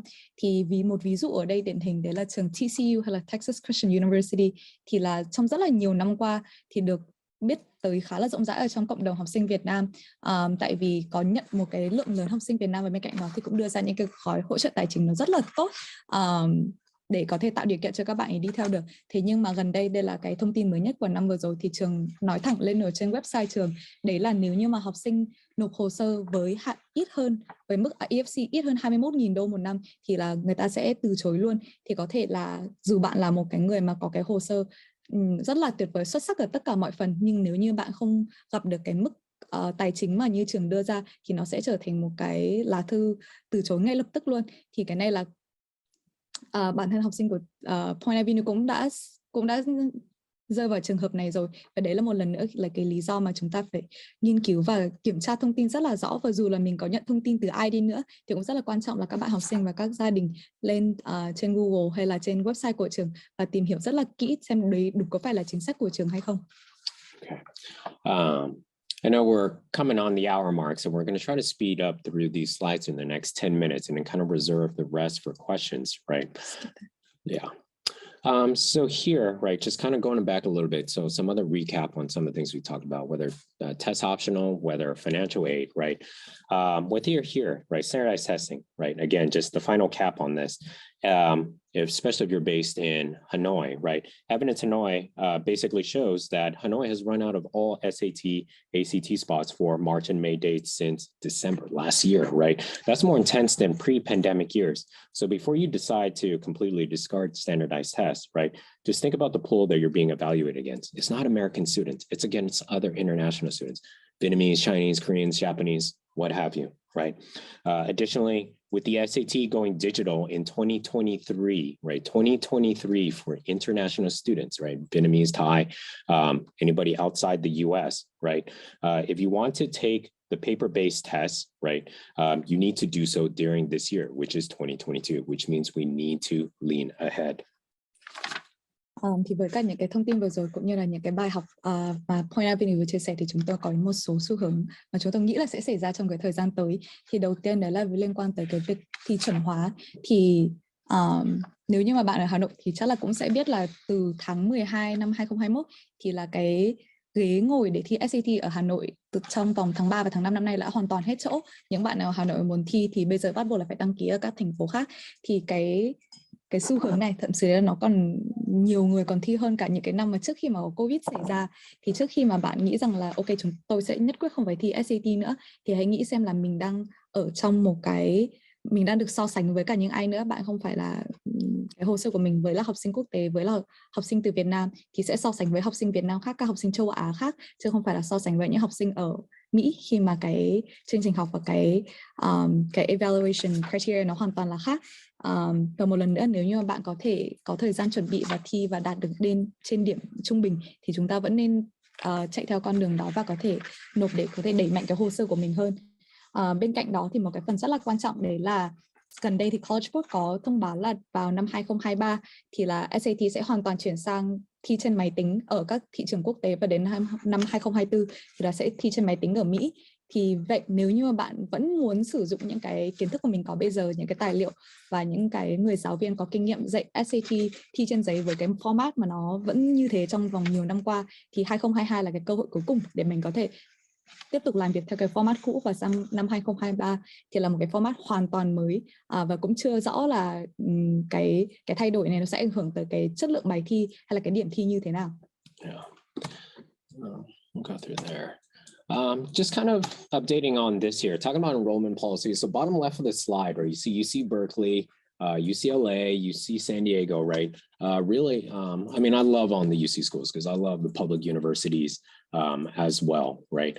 You see here across, you know, not only the UC, so University of California, but you can extrapolate this across, right? Getting increasing pressure from governmental regulations, right? Governmental bodies, right? Telling them to, because of the states of budgets and everything, decrease out of state and international students, right? Again, it's just a sign of competitiveness. And, you know, if you're fortunate enough to be able to consider this, apply for this as a family, right? It's just something to be cognizant of. Thì một cái nữa đấy là vì cái lý do là có rất là nhiều học sinh apply vào các trường đại học lớn nhiều hơn các năm trước rất là nhiều, cũng như là ảnh hưởng tới cái ngân sách của các trường đại học. Thì thời gian vừa rồi 3 trường đại học lớn đó là UCLA, UC Berkeley và UC San Diego đã nhận được lệnh từ chính phủ là bắt buộc phải giảm bớt rất là nhiều cái phần trăm học sinh mà đến từ ngoài bang Cali, thì là học sinh kể cả ở trong Mỹ hoặc là học sinh quốc tế. Thì cái này liên quan tới cái việc là họ muốn giữ được nhiều chỗ hơn cho học sinh từ trong bang California. Thì một lần nữa đây là một cái liên quan tới cái vấn đề là có rất là nhiều học sinh đã nộp hồ sơ vào các trường này nhiều hơn năm trước rất là nhiều, cũng như là cái giới hạn về ngân sách với các trường đại học này. Và vì hệ thống University of California là hệ thống trường công đầu ở Mỹ, thế nên là cũng cái này có khả năng cao cũng sẽ đã ảnh hưởng tới cái chính sách enrollment ở các trường đại học lớn khác. Okay, just some final policy matters before we step into talking about how students can better prepare, or how you as a parent can better prepare your students. This is a really important thing right here. So, so some updated policy for STEM students. So STEM, you know, stands for obviously science, tech, engineering, and math-based students, right? So for students attending specifically colleges and universities in the US, right, they have this opportunity, right? Specifically STEM students have a OPT, which means optional practical training, right? So basically after graduating, you have a set number of time, right? So you see there, STEM students are eligible for a 24-month, 2 years OPT extension afterwards, right? It's basically a visa extension. So after graduating your college university program, you have the ability to go get a job, right? And further extend your time there to build knowledge, skills, and experiences in the US before returning back to your home country or elsewhere, right? As of January 2022, so this year, the US government has added 22 new programs to STEM category, right? And you see there at the bottom link, right? Just take a picture, follow that, or just go online, type in basically, US OPT STEM categories, right? So basically, as a student who qualifies under a STEM category, and there's over 400 majors, right? Some very popular and some maybe a little bit more eccentric, but it does include some of our, what we would probably consider more humanities-based or liberal arts-based majors, right? Things like psychology, digital media, architecture, journalism also fall under here, right? It's just a point of planning, right? Because if you're planning for college, we teach our students to plan beyond that, right? In terms of their opportunities beyond. It's our hope always that whenever you go to a college anywhere, whether US, Canada, Australia, UK, Europe, Asia, you further pursue out your opportunities to build out like professional skills. Thì một cập nhật có lẽ là tích cực hơn so với cả các cập nhật trước, đấy là liên quan tới chính sách làm việc tại Mỹ cho các học sinh theo ngành STEM. Thì nếu như mọi người không biết thì là học sinh sinh viên Mỹ sau khi mà tốt nghiệp thì sẽ có 1 năm để tham gia vào chương trình gọi là optional practical training, tức là trong 1 năm đó các bạn sẽ làm việc liên quan trực tiếp tới cái ngành của mình đã học. Và đặc biệt hơn nữa thì là các học sinh theo ngành STEM, các ngành khoa học tự nhiên, kỹ thuật thì là sẽ được phép gia hạn thêm cái chương trình này thêm vòng 2 năm nữa, trong khi những học sinh mà theo các ngành xã hội học thì sẽ không có. Thì cái điều đặc biệt đấy là trong năm vừa rồi, vừa tháng 1 năm 2022 này, thì chính phủ Mỹ đã quyết định là thêm 22 ngành STEM khác vào trong cái category này để học sinh có nhiều cơ hội hơn. Thì đây là một cái rất là quan trọng, tại vì khi mà hướng dẫn học sinh ở Point Avenue thì chúng tôi không dừng lại cái việc là chọn ngành ở trường đại học, mà hãy nghĩ xa hơn là từ cái ngành đó mình có thể kiếm được cái cơ hội việc làm như thế nào. Và nếu như là cái mục tiêu của mình là có dành kiểu 2 đến 3 năm để thực tập làm việc ở Mỹ, thì đây là một cái điều rất là quan trọng để các bạn nghĩ tới trong cái việc là mình chuẩn bị kỹ năng của mình, cũng như là khi mà mình bước chân tới trường đại học thì mình đưa ra cái lựa chọn gì để có thể phù hợp nhất tới cái mục tiêu của mình. Và nếu như mọi người đi theo cái đường link này, hoặc là có thể rất là dễ dàng Google đấy là US STEM OPT category, thì sẽ hiện ra là tất cả những cái ngành học mà mình được coi là STEM ở Mỹ, và một số ngành mà được thêm mới vào. Go to the next slide. Thì đến tận năm nay mới được công nhận là STEM, thì trong đó có khoa học dữ liệu, có khoa học liên quan tới kinh doanh. Đây là những cái ngành mà trước đây mọi người nghĩ là ngành STEM nhưng thực ra nó là không phải. Thế nên là nếu như mình nhận ra được cái việc là ok, bây giờ các trường đại học Mỹ người ta đang nhấn mạnh như thế, những cái ngành như thế này, thì tức là các công ty, những cái tập đoàn lớn của Mỹ người ta cũng tìm tới những cái học sinh mà sinh viên có cái background về những ngành này. Thì đây là một lần nữa là một cái điều mà học sinh sinh viên, phụ huynh nên cân nhắc trong cái quá trình mà mình chuẩn bị những cái kỹ năng. Vì vậy nhưng mà cũng không hẳn là ngay bây giờ chúng ta phải commit theo cái con đường đó 100%, mà cái điều hay là khi mà tới đại học Mỹ thì các bạn hoàn toàn có thể học 1, 2 ngành, 3 ngành, thậm chí là thêm ngành phụ, ngành chính, để chúng ta có thể một cái con đường professional tốt nhất có thể. Right, that's important as well. So for my non-Vietnamese audience members, something that I forgot to mention is like, obviously, we want to share any policies that have been changed, right? And there's a reason why we're having this. But again, us sharing this thing about like STEM OPT, right, doesn't mean that you have to apply into STEM. There's always the option, and a lot of students practice it. You apply into any major. Typically of like students going to US colleges and universities will change their majors. They're almost 50% or more than that. That, or you can always add on as a minor or secondary major, right? Right, so we're going to fast forward a little bit here, and we'll probably just take maybe another 5-6 minutes talking about, again, how international students should go about this, right? We're not going to spend too much time on here. If you would like personal consultation from our educational strategist, right, just go ahead and message within our group, and our team members will follow up and set up time and just to kind of specifically advise, right? You are encouraged to share your questions because I'm sure your questions will apply at large. But again, each family, each student, a specific roadmap, right? A specific plan. That's how we've always approached this, right? Because each person, different needs. But typically for our parents, grade 9 to 12, maybe even younger, right? Or students as well, This is a standard roadmap that we advise on our students, right? And it takes from all of our admissions expertise, and it's what's guided all of our students to their own successes, right? Typically, when an admissions officer or admissions team looks at a student, there's really only 4 things we can examine, right? And how we can examine things means you should look at that and prepare accordingly into helping your student or helping yourself, right? Prepare for the next 4 years of your high school career, right? So you see here, starting from grade 9 through grade 12, 4 pillars, meaning 1, academic courses, 2, standardized testing, 3, extracurricular activities, and as an extension of that, which is most important, specific to the US market, right, is summer programming, right? Talking about, like university level courses at a university, some sort of internship, some sort of research or competition, right? And so you see here in terms of what we advise in terms of advanced placement under academic courses, the standardized testing, and those 3 things there. Just to kind of zero it in, why do these four things matter? It's important to articulate this so that you can better maybe remember, understand why we have to do these things, or how admissions look at it. At the end of the day, a admissions team member, right? We have many different majors, hundreds of majors at a university, right? We're looking at taking obviously the most qualified student, right, in each of those majors, whether math, whether economics, business, biology, arts, design, humanities, right? And so when we give these 4 pillars, it's primarily so that our students across their academics to their extracurriculars, you show what we call a demonstrated interest. Academics, meaning you have the intellectual capacity to succeed and thrive at a college university program, right? Standardized testing just validates everything that you've done. Again, continues to enhance or verifies, confirms your academic prowess. Your extracurricular activities and your summer programming, right, is also very important in this US college and university admissions landscape, right? Because it tells me, aside academics aside, how have you been spending your time outside school walls, right, to further explore your interests, right? Everything on the left side, academics, standardized testing, right, you more or less have to do. Everything on the right, basically allows a student to create, to innovate, right? How are they going to use their time to better prepare for their future goals, not just college, but beyond that? Vì vấn đề thời gian này là chúng tôi sẽ nói khá là nhanh trong cái phần tới khi mình nói về cái lộ trình của học sinh có thể chuẩn bị. Thì nếu với cả những gia đình mà có nhu cầu tìm hiểu hơn một cái lộ trình cá nhân hóa thì xin hãy liên lạc với cả team Point Avenue để lên lịch gặp riêng.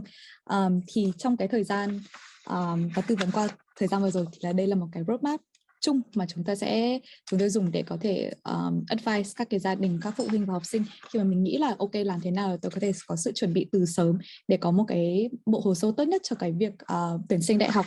Thì có khi mà nhận một cái bộ hồ sơ tới bàn tuyển sinh của hội đồng tuyển sinh ở các trường đại học thì người ta sẽ nhìn vào 4 cái yếu tố khác nhau. Đầu tiên là điểm học thuật trên lớp, thứ hai là standardized testing hay là các bài thi chuẩn hóa, thứ ba là hoạt động ngoại khóa và thứ tư là hoạt động hè. Thì cái quan trọng ở đây là giữa các cái tất cả những khía cạnh này thì mình phải nói lên một câu chuyện rất là rõ. Tại một lần nữa, một trường đại học lớn có thể có tới hàng trăm các ngành học khác nhau, và khi mà nhìn vào một cái hồ sơ này mà chúng ta có thể nói rõ lên được một cái câu chuyện, có thể convince được cái bên admissions là đây là cái việc mà tôi muốn làm, đây là cái ngành tôi muốn theo học và tôi đã làm những cái việc này để tôi theo học cái ngành đó, chuẩn bị mình cho cái không chỉ ngành học này ở trong trường đại học mà còn có mục tiêu lâu dài nữa. Thì đấy một cái rất là quan trọng.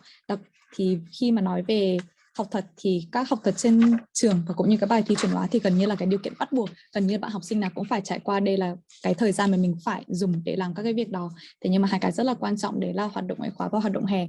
Thì đây là cái thời gian mà các em học sinh sẽ thật sự sử dụng cái thời gian riêng của mình, công sức riêng để tìm hiểu những cái cơ hội, tìm hiểu cái con đường riêng cho mình. Và đây là cái mà trong hai cái cột này thì đây là nơi mà ra được nhiều gọi là ý tưởng để viết luận, ý tưởng để phỏng vấn và đưa ra cái câu chuyện nó thuyết phục nhất đối với cả hội đồng tuyển sinh.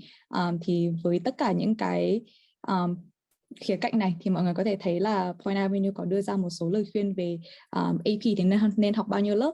Thế rồi là như với hoạt động ngoại khóa thì là mỗi một năm mình nên tập trung vào bao nhiêu hoạt động, cũng như là với mùa hè thì mình nên làm gì để có một cái mùa hè, có một cái thời gian thật sự là bổ ích. Okay. For this, really, despite all the challenges that we've outlined, that's really just information. In terms of our approach, again, it remains the same, right? And our approach has proven successful, not only our 4 years here in South Vietnam, Southeast Asia, but beyond that, right? And so, talking about academics, we're not going to talk about too much academics here because at the end of the day, we just understand that, as a student, as a parent of a student, right, we need to coach our students to success. This doesn't mean that your students need to have perfect A pluses or 10 out of 10s, right? But I would encourage our students or parents of students, if you're listening in, right, do not allow a subject to become a weakness over time, right? It's okay to get Bs, right?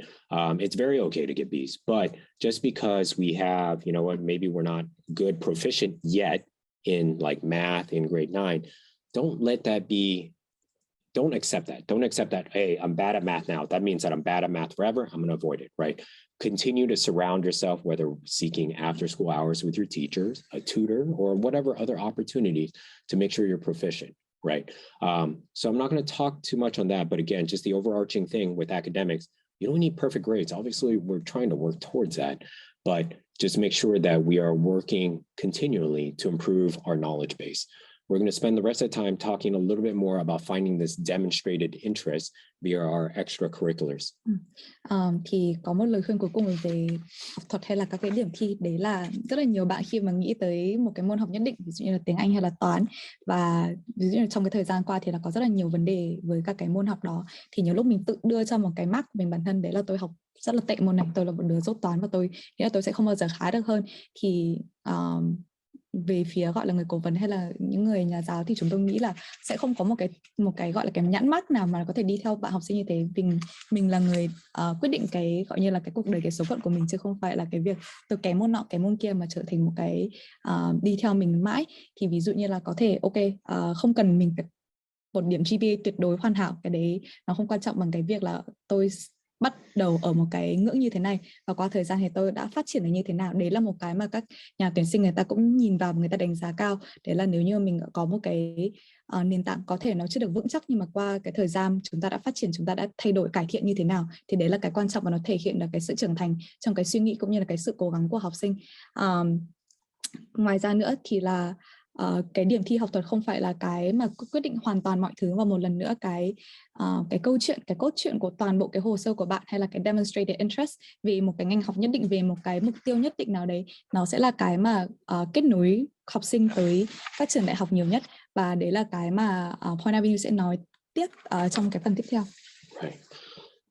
So just a few more minutes on this. I'm going to bring this all up, right? So 3 pieces of advice we'd like to kind of finalize on, and then we'll move to questions here, right? So again, whether you're a student or parent of student, right, determine what you want to do instead of who you want to be, right? Typically, when we meet lots of students up front, right, we ask them, as part of educational planning, where do you see yourself, right, beyond college, right? And just an example here in terms of how we coach our students, and this is really our secret sauce, right? It's not about, yes, college placement, university placement is important, but what's more important is helping our students and preparing them, arming them for success beyond, right? A bad answer here, I want to become a CEO like Elon Musk because he's really rich and I like money, right? A better answer as we try to coach our students, right? Again, not focusing on who you want to be, but what you want to do, right? I want to specialize in social entrepreneurship. As a sales leader for a student-led social enterprise, I've seen how communities and lives can be transformed through business by investing in them, right? I've interviewed young entrepreneurs in Vietnam and learned that they all emphasize contributing to the community. I want to use business as a driver for positive change, right? Now, obviously getting a student from the left, the bad answer, to a student to a right, takes time, it takes practice, and it takes continued effort, not only from the student, but from the parent and probably from a teacher, coach, right, to get them to there. But this is where we try to drive them be. I always like to remind students, right, especially for my business aspiring ones, because they just see the fancy suits, the fancy dresses, right, nice cars, nice homes. Elon Musk, for example, right, and some of the top business leaders in the world didn't study business, right, going to college. They studied engineering, they studied other things, right, to do what? To solve a problem, right, because it's what they wanted to do, not what they wanted to be. Thế để làm thế nào để chúng ta có thể thể hiện được cái demonstrated interest hay là cái câu chuyện một cách thuyết phục nhất, thì cái đầu tiên mà chúng tôi muốn gửi gắm tới học sinh, và cũng là một cái câu hỏi khi mà gặp các bạn học sinh và gặp các phụ huynh trong cái buổi gặp đầu tiên, thì sẽ hỏi là các bạn học sinh sau này sẽ muốn làm gì. Thì cái mục tiêu của câu hỏi đó không phải là hỏi xem là bạn thần tượng ai, bạn muốn trở thành ai, mà thật sự là bạn muốn làm gì, có vấn đề gì trong cuộc sống, trong xã hội, trong thế giới mà bạn ấy nhìn thấy và bạn ấy muốn giải quyết được. Nó không cần vấn đề to, vấn đề bé hay được, miễn là đấy là một cái thật sự là mình muốn giải quyết, chứ không phải là mình muốn trở thành một cái ai đấy. Thì ví dụ khi mà hỏi các bạn muốn học gì hay là muốn trở thành ai, thì thường các bạn sẽ chọn cũng giống như là cái poll mà đã show ngày hôm nay, đấy là rất là nhiều bạn muốn chọn theo ngành kinh doanh kinh tế, vì một phần vì xã hội chúng ta thần tượng rất là nhiều những cái vị CEO lỗi lạc như có Elon Musk, vì cái lối sống hay là vì cái khả năng mà giúp đỡ và thay đổi rất là nhiều thứ trong thế giới. Thế nhưng mà cái thực sự thì là những cái vị CEO như thế thường người ta không, thực sự là người ta không học business mà người ta học engineering hay là học một cái ngành gì đó nữa, tại vì một lần nữa người ta nhìn thấy một cái vấn đề trong xã hội và người ta muốn giải quyết, và từ đó nó trở thành một cái kinh doanh rất là thành công. Thì một cái câu trả lời tốt hơn khi mà nói về là ok bạn muốn làm gì và liên quan tới ngành business chẳng hạn, thì là một ví dụ thì là học sinh muốn nói là em muốn trở thành một người tập trung vào trong khởi nghiệp cộng đồng, tại vì trong cái kinh nghiệm của em làm cho một cái tổ chức vì cộng đồng, thì em đã thấy được là khi mà các cái tổ chức kinh doanh người ta đầu tư vào những cái cộng đồng nhỏ lẻ, có thể là ở vùng xa xôi không có nhiều điều kiện, thì nó đã thay đổi cái cuộc sống và cái mô hình ở đấy như thế nào. Và bên cạnh đó thì là em cũng nói chuyện với rất là nhiều những cái người khởi nghiệp khác ở Việt Nam và nhận ra rằng họ đều quan tâm và nhấn mạnh cái việc mà đầu tư lại cho cộng đồng của mình. Thì qua những cái kinh nghiệm đấy thì em đã nhận ra rằng đối với em thì cái kinh doanh nó không phải là chỉ về profit hay là về tiền bạc, mà nó là một cái công cụ để có thể thay đổi được cho xã hội của mình. Okay. Again, kind of what Ms. Tu was talking about earlier, right? After finding our passions, right? Or at least identifying the interest, not so much a passion, right? Make sure that we coach our students to join relevant communities, right? Take up relevant courses, right? We love coding, right? There's many of coding options, whether Khan Academy, whether, Coursera and so forth, right? And making sure that we attempt our best foot, right? And sometimes parents, we need to hold our students to it, right? In terms of completing things, experiencing knowledge, experiencing skills, right? And then talking to, learning from other people as well. And then all this together, right? What do we do with all this? Again, I know that for parents and students, it's easy to look at, past students, right? Just zeroing in on perhaps school rankings and US news and so forth, right? I get the importance of that. But at the same time, there's so many great college and university options, whether US, UK, Canada, Australia, whatever have you, right? And it's important that we look at all options, right? Starting from our interests, our proven knowledge, skills, aptitude, our finances, our opportunities, where we want to work, right? Where we want to grow to, right? To build kind of our future plan. Một khi mà mình đã hiểu rõ hơn về cái vấn đề hay là cái mảng mà mình muốn tìm hiểu về, thì chúng tôi khuyên học sinh là lúc đó là cái lúc tuyển phù hợp để mình tìm thấy những cái cơ hội để phát triển về học thuật, có thể là những cái khóa học trong lớp hay là ngoài lớp học, những cái cộng đồng và những cái cơ hội khác để hoạt động trong và ngoài trường, để có thể giúp các em hiểu rõ hơn về cái ngành mà mình sẽ đi sâu về. Cũng không cần là chúng ta phải hiểu 100% cái việc mình muốn làm rồi mới đi tìm những cái cơ hội đó, mà thực sự là trong lúc mà mình hoạt động, mình đi gặp gỡ, mình nói chuyện với nhiều người khác nhau, thì mình sẽ càng hiểu rõ hơn và có thể về cái việc mình muốn làm, có thể lúc đấy mình càng phải chắc hơn trong cái mục tiêu của mình, hoặc trong lúc đó chúng ta có thể thay đổi mục tiêu và cái đó hoàn toàn ok. Đấy là một cái phần quan trọng cho cái việc tìm hiểu và cái việc trưởng thành. Bên cạnh đó là sau khi có những hiểu rõ hơn về cái hồ sơ của mình, hiểu rõ hơn về cái khả năng của mình về từ học thuật đến hoạt động đến tài chính, thì đấy là cái lúc mà chúng ta nên xây dựng một cái list trường mà nó phù hợp, và tìm hiểu rõ về liệu các trường này nó có phù hợp với các mục tiêu của mình không, nó có phù hợp với điều kiện của mình không. Và bên cạnh đó thì là cũng nên tham gia những cái event và có thể là bắt đầu cái sự liên lạc với trường, tại vì đây cũng là một cái mà các trường đại học quan tâm tới, là liệu học sinh có chủ động trong việc liên lạc với trường hay không. Again, just kind of a takeaway. At the end of the day, this goes back. No matter the context, no matter the change, right? Our process remains the same in terms of developing a student across academics, standardized testing, extracurricular, and also summer program, right? These are kind of just the 4 takeaways, right? Start early, challenge yourself, right? So challenge yourself not only in terms of perhaps subjects tests, so advanced classes, right, in your math, your sciences, your English, your Vietnamese, whatever have you, right? But also extracurricular opportunities, right? Make that leap, right? You know what, if you have a friend you really bond with, really understand, it's just like, and they're doing this club, just volunteer, join that, right? See what it's all about, because typically there's a reason why we gravitate towards certain people, right? Maybe they have interests that'll expose you to other interests as well. From there, as we continue to nurture our extracurricular interests, professional interests from grade 9 through grade 11, right? Take the time to evaluate your universities and colleges, like college options, like holistically, right? Not only in just rankings and finances, but also looking at professional opportunities, extracurricular opportunities, right? And in the process, right, especially with the teacher coach, right, this is what gets to authenticity, right? It's just kind of a final cap, because when we talk a lot to parents and students, it's just always, what grades do I need? Well, that's more or less answerable by yourself. What kind of test scores are a minimum to get into this college? How many extracurricular activities we need, right? It gets back when we advise and work with students, it's about helping them become the best version of themselves, right? To prepare for their version of success, right? Their meaning both parents and students. And it's a process, right? And we trust in the process.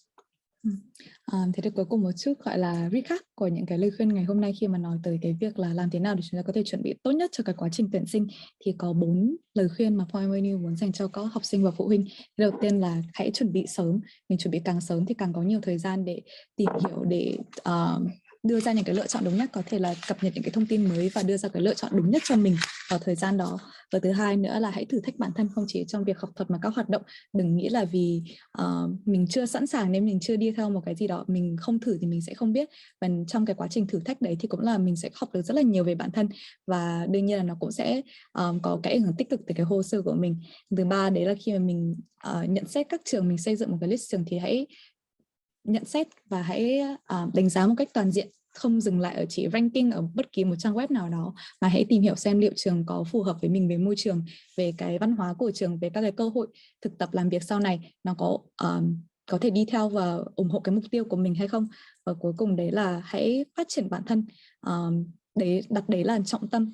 Tại vì dù sao đi nữa thì là mình có đi tới đâu, nếu như mà mình biết áp dụng những cái khả năng của mình, áp dụng những kinh nghiệm và áp dụng cái cơ hội ở những cái môi trường đó, thì chắc chắn sẽ có cái sự thành công. Và khi mà bạn tìm hiểu, bạn phát triển cái passion, cái đam mê hay là những cái sở thích của mình một cách nó có ý nghĩa, thì chắc chắn mình cảm thấy chắc hơn và tin tưởng hơn vào cái lựa chọn mình đã và đang sẽ đi theo. Okay. Well, thank you again for your patience here. We're going to jump straight into questions. So again, if you haven't had a chance to share your question, go ahead. Our team members are going to update me. So we'll try to reserve the rest of its time, and I'll try to answer everything that's been asked. But ultimately, if we don't get to you, right, our team members will follow up with a written response, right? Just to make sure, again, I don't want anybody walking away from here with their questions unanswered, right? Just being considerate of time. All right, so let's jump into our questions. And I'm going to refresh this.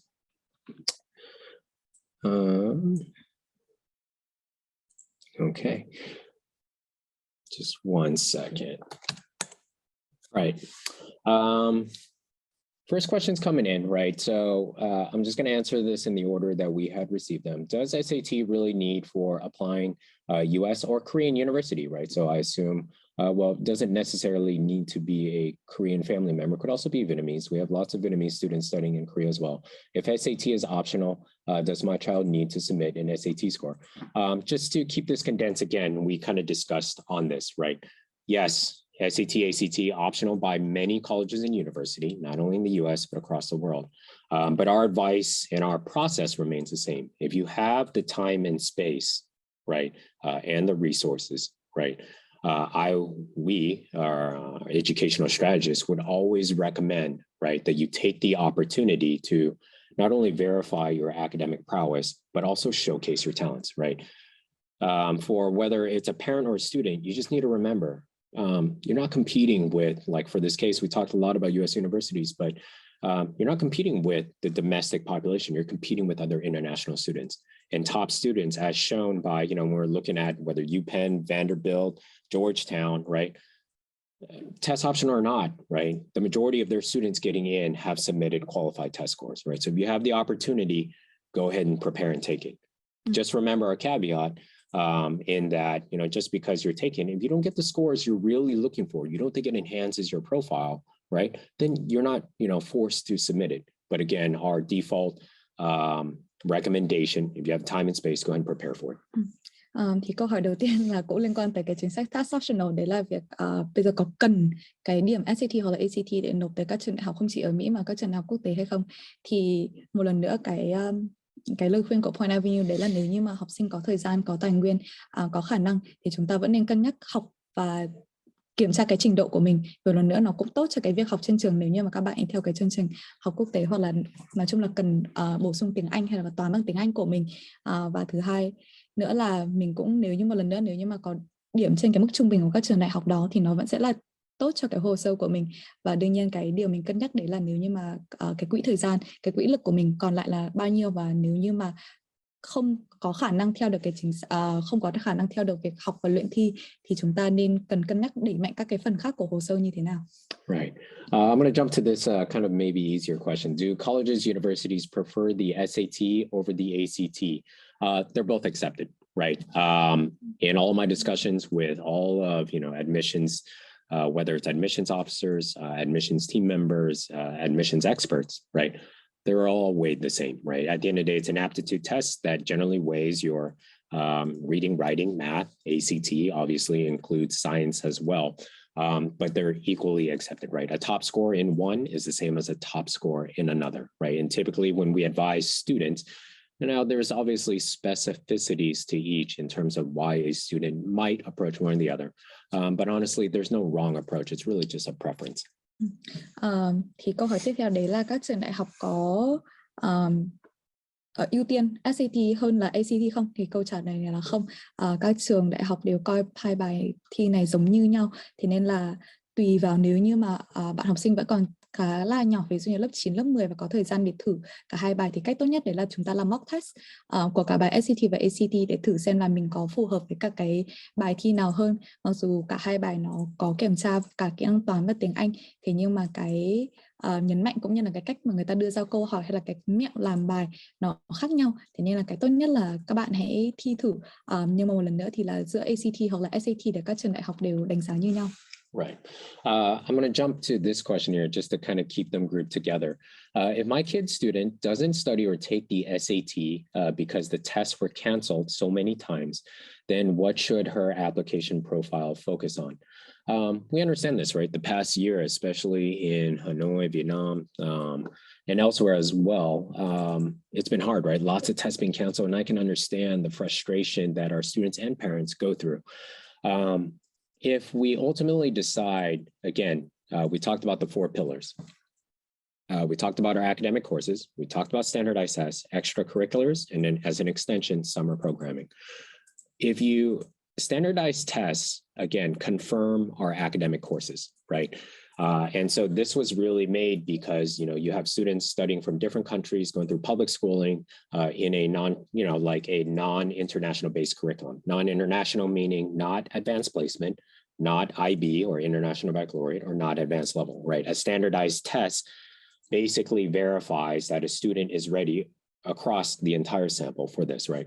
So if you do not take the SAT, ACT, the first thing you need to make sure to over-index or focus on is to show that you are academically ready, right? So we're talking about not just good grades, but good grades in competitive courses. So we're talking about advanced, honors, AP, your anything from your math, your sciences, your English, whatever it is that your child hopes to study, right? Specific to those advanced classes. For example, we talked a lot about STEM, but if I'm going to pursue law or like political science, then I need to make sure that I'm taking advanced courses in obviously everything from English to histories to social sciences, maybe even economics. Thì câu hỏi tiếp theo đấy là nếu như mà Còn tôi không học được, không thi sát được do bị hủy thi rất là nhiều lần và không thi được năm vừa rồi, thì hồ sơ cần tập trung vào những cái điểm gì? Thì là như chúng tôi có chia sẻ lúc nãy, đấy là ngoài điểm thi chuẩn hóa thì chúng ta vẫn còn các cái yếu tố khác trong bộ hồ sơ, đấy là điểm học thuật cũng như là hoạt động ngoại khóa. Thế thì cái mà muốn nhấn mạnh ở đây, nếu như mà các bạn không có bài thi chuẩn hóa, và đặc biệt là nếu như bạn không theo học cái trường ở một trường quốc tế, tức là và theo cái chương trình công của Việt Nam hay là bất cứ nước nào chẳng hạn, thì là thực sự là cái chương trình của các trường công nó không được hiểu rõ lắm bởi các trường đại học quốc tế, tại vì nói gì thì nói người ta vẫn hiểu hơn các chương trình như Advanced Placement, IB hoặc là A-level. Thế thì cái quan trọng ở đây là chúng ta phải nhấn mạnh được cái phần học thuật của mình. Nếu như mà kể cả tôi không có điểm SAT, ACT, nhưng mà cái điểm học trên lớp cũng như là cái điểm học thuật nói chung của tôi rất là cạnh tranh, thì ví dụ như là học thì cái đó một lần nữa đấy là bạn phải chọn những cái lớp mà nó có tính cạnh tranh cao, nó gọi là khó hơn trong cái chương trình học của mình, những lớp honors hay là advanced ở các trường học, để mình có thể chứng minh được là ok, tôi thử thách bản thân và tôi sẵn sàng cho cái chương trình học thuật ở các trường đại học lớn. Còn nếu như mà mình theo cái trường công chẳng hạn, và mình không có cơ hội học ở các lớp AP, IB, A-level, thì một lần nữa AP không cần phải học theo cái chương trình đó mới thi được, mà hoàn toàn có thể tìm được cái cơ hội thi ở các trường cấp 3 song ngữ quốc tế, đăng ký thi và chúng có thể tự học, hoặc là tìm sự giúp đỡ từ gia sư, giáo viên để hỗ trợ mình trong cái việc đẩy mạnh cái khả năng học thuật của mình hơn. Okay. I'm going to answer kind of two questions with one answer here. So I'm going to read the two questions. Maybe Ms. Tu, if you could help translate, and then I'll go straight into it. So basically, if my child doesn't get a high SAT score and the college he applies considers SAT optional choice, does he have a chance to apply for higher ranking colleges? Actually, just kind of looking at, maybe I'll just kind of answer that straight out. I mean, long story short, it depends on the child and it depends on the profile, right?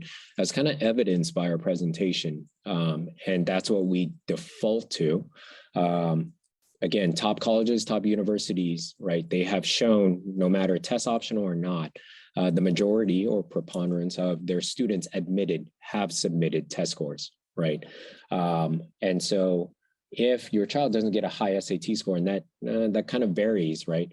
Naturally, admissions will look at other factors, right? Your academic grades. So if you don't have a high SAT score and you don't have high grades, naturally that child is going to be not as competitive, right? But if for whatever reason, because of the COVID landscape, right, you were not able to get, and you were only able to squeeze in one SAT test, and it's not the score we wanted, but we have other things like high APs, high A levels, high IBs, other course, right? Maybe some international competitions, some extracurricular awards, right? Then yeah, that can offset it. It depends on the child. But the natural answer is if you are struggling academically in school and you don't have a high SAT, ACT score, or you don't submit one, there's going to be questions on your application, right? Thì câu hỏi tiếp theo đấy là nếu như mà đã học SAT rồi và điểm không được như mong muốn thì có khả năng nộp vào các trường ranking cao hay không? Thì một lần nữa đấy là tùy vào các cái phần còn lại của hồ sơ của học sinh. Nếu như mà không có điểm SAT, ACT thì buộc bên tuyển sinh người ta phải nhấn mạnh vào các phần còn lại. Thì cái đầu tiên người ta nhìn vào sẽ là học thuật trên lớp. Liệu bạn này nếu như mà cái học thuật trên lớp rất là ổn, rất là chắc chắn, có nhiều lớp nâng cao và có khả năng tốt, nhận được cái giới thiệu tốt từ giáo viên, thì trường đại học sẽ thấy là ok, bạn ấy sẽ sẵn sàng để học ở cái chương trình của tôi. Bên cạnh đó thì là cái hồ sơ, cái hoạt động ngoại khóa của mình như thế nào. Thì một lần nữa, nếu như mình không có điểm SAT, ACT thì bắt buộc mình phải nhấn mạnh vào cái phần còn lại của hồ sơ là học thuật, là hoạt động ngoại khóa, và đương nhiên là cái cách mà mình trình bày cái hoàn cảnh của mình, cái suy nghĩ, cái hoạt động ngoại khóa trong cái bộ hồ sơ khi mà gửi tới các trường đại học như thế nào, để rõ ra được cái câu chuyện chứng minh được mình là một người sẵn sàng cho cái môi trường ở các trường đại học đó. Okay, kind of closely linked. What are the criteria to choose a good college to avoid financial crisis, as you mentioned earlier? And how many colleges should my child apply to? Should my child apply to same colleges or broaden the range? First things, no matter what your scores or extracurriculars are, we typically advise students to stay between 10 to 13 colleges and universities. Now, you need to check in with your own personal college or your personal high school, right? Because some high schools will cap, especially our international schools, will cap the number of schools you can apply to, typically being 10. But we say 10 to 13 because we want our students to be specific, and working with students over the years, we train our students to research the opportunities they want to go forth, right? It's not so much about just applying to anything and everything, right? It's being very deliberate about our academic opportunities, professional opportunities, social opportunities as well. And 13 schools is where we typically see is kind of like the max limit of our students being able to provide a concerted and focused and high quality application. Anything after that, you're starting to dilute the rest of that. But a final thing before I hand it to Ms. Tu in answering this question, a very simple way to look at, especially if you're looking for financial aid, financial scholarships, right?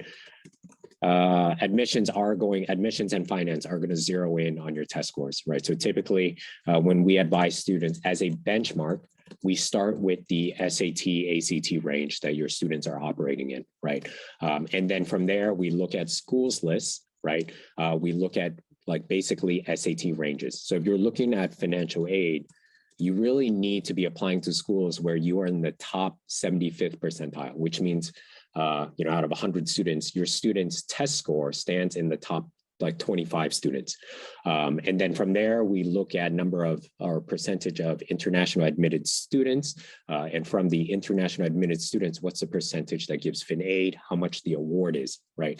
So ultimately, as a family, if I can only finance $35,000 a year, which is a lot, right? I'm going to look at, kind of a schools list, and you can find it online, right? Kind of the common data set, right? It's published by the majority of US colleges and universities. I start with that range, the SAT range. What are the top 25, top 50 percentile of students getting in terms of standardized tests, right? What is the percentage of international admitted students, and then their scholarship? And I get to how much money they typically award. And that's how I would build this. That's how all of our admissions experts, or no matter, not even at PA, but everywhere else, kind of starts. Thì đây câu hỏi tiếp theo đấy là với cái bối cảnh hiện nay liên quan tới hỗ trợ tài chính và cũng như là test optional và nhiều học sinh hơn, thì có bao nhiêu trường đại học mà nên nộp trong một mùa, cũng như là liệu học sinh có nên cân nhắc nộp nhiều trường đại học hơn để có thể tăng được cái khả năng, nhất là liên quan tới cái hỗ trợ tài chính. Thì với cái policy chung và cũng như là lời khuyên chung của Point Avenue với tất cả các học sinh, cũng như là lời khuyên của rất là nhiều trường trường cấp 3, đặc biệt là các trường cấp 3 quốc tế ở Việt Nam, thì đấy là nên dừng lại ở 10 đến 13 trường đại học thôi. Tại vì khi mà mình nộp quá nhiều trường đại học thì thứ nhất nó rất là stressful, và thứ hai nữa là sẽ không có đủ thời gian để tìm hiểu kỹ về từng các cái trường một, và cái đó nó sẽ thể hiện rõ ở trong cái bộ hồ sơ, và các cái bên trường khi người ta đọc vào cái hồ sơ của mình, người ta cũng có thể nhận thấy là mình chưa tìm hiểu kỹ và mình chưa có cái sự quan tâm nó sâu sắc đối với trường. Và khi mà trong cái quá trình mà nộp xây dựng cái list trường này, nhất là khi mà liên quan tới hỗ trợ tài chính, thì thật sự nó cần một cái sự tìm hiểu và nghiên cứu khá là lâu dài. Tất cả các trường đại học lớn thì người ta đều công bố những cái phần trăm liên quan tới bao nhiêu học sinh quốc tế được nhận, cũng như là trong cái lượng học sinh mà được nhận thì có bao nhiêu người được nhận hỗ trợ tài chính, và trung bình cái mức hỗ trợ tài chính là ở khoảng mức bao nhiêu. Thì đây là những con số ở trong cái hồ sơ, mọi người có thể Google Common Data Set của bất cứ một trường nào đấy và sẽ nhìn thấy những cái con số này. Tuy nhiên để tổng hợp được rất là nhiều cái trường đại học khác nhau thì đấy là một quá trình dông dài. Thì là ví dụ như ở Point Avenue thì chúng tôi xây dựng một cái database có tất cả các cái thông tin đó và được thay đổi theo từng năm một, và dựa vào cái thông tin đấy cũng như là kinh nghiệm nộp học sinh qua từng năm để đưa ra được một cái list trường tốt nhất. Và một lần nữa, nếu như mà chúng ta cần ví dụ như là cần mức hỗ trợ tài chính và một năm chỉ có thể đóng khoảng tầm 30 đến 4.000 đô một năm chẳng hạn, thì cái list trường nó phải nặng về các cái trường đại học khai phóng nhiều hơn, liberal arts colleges. Okay, I'm going to try to tackle a few easy questions. I mean, lots of good questions here, and we'll get to them all. First one, right, is there an advantage on the U.S. university if the applicant has a U.S. citizenship? Long story short, yes, right. If we, again, and this doesn't apply to just the US. You can extrapolate this to any college university market, right? But like, let's just say in the US, US colleges and university, no matter how much we talk about diversity, right, are created to obviously provide advanced education for US citizens, right? So looking at the same profile, a student with a US passport citizenship will have the advantage. Thì câu hỏi tiếp theo đấy là nếu như mà học sinh có hộ chiếu hay là công dân Mỹ thì có lợi thế hơn không? Thì câu trả lời này là chắc chắn là có, tại vì khi mà cân nhắc cái lượng hồ sơ, lượng học sinh được nhận vào một trường thì là có cái con số dành cho học sinh, cái spot dành cho học sinh trong nước, học sinh người Mỹ bao giờ cũng lớn hơn học sinh quốc tế rất rất là nhiều. Thì cái này chắc chắn là có lợi thế. Okay.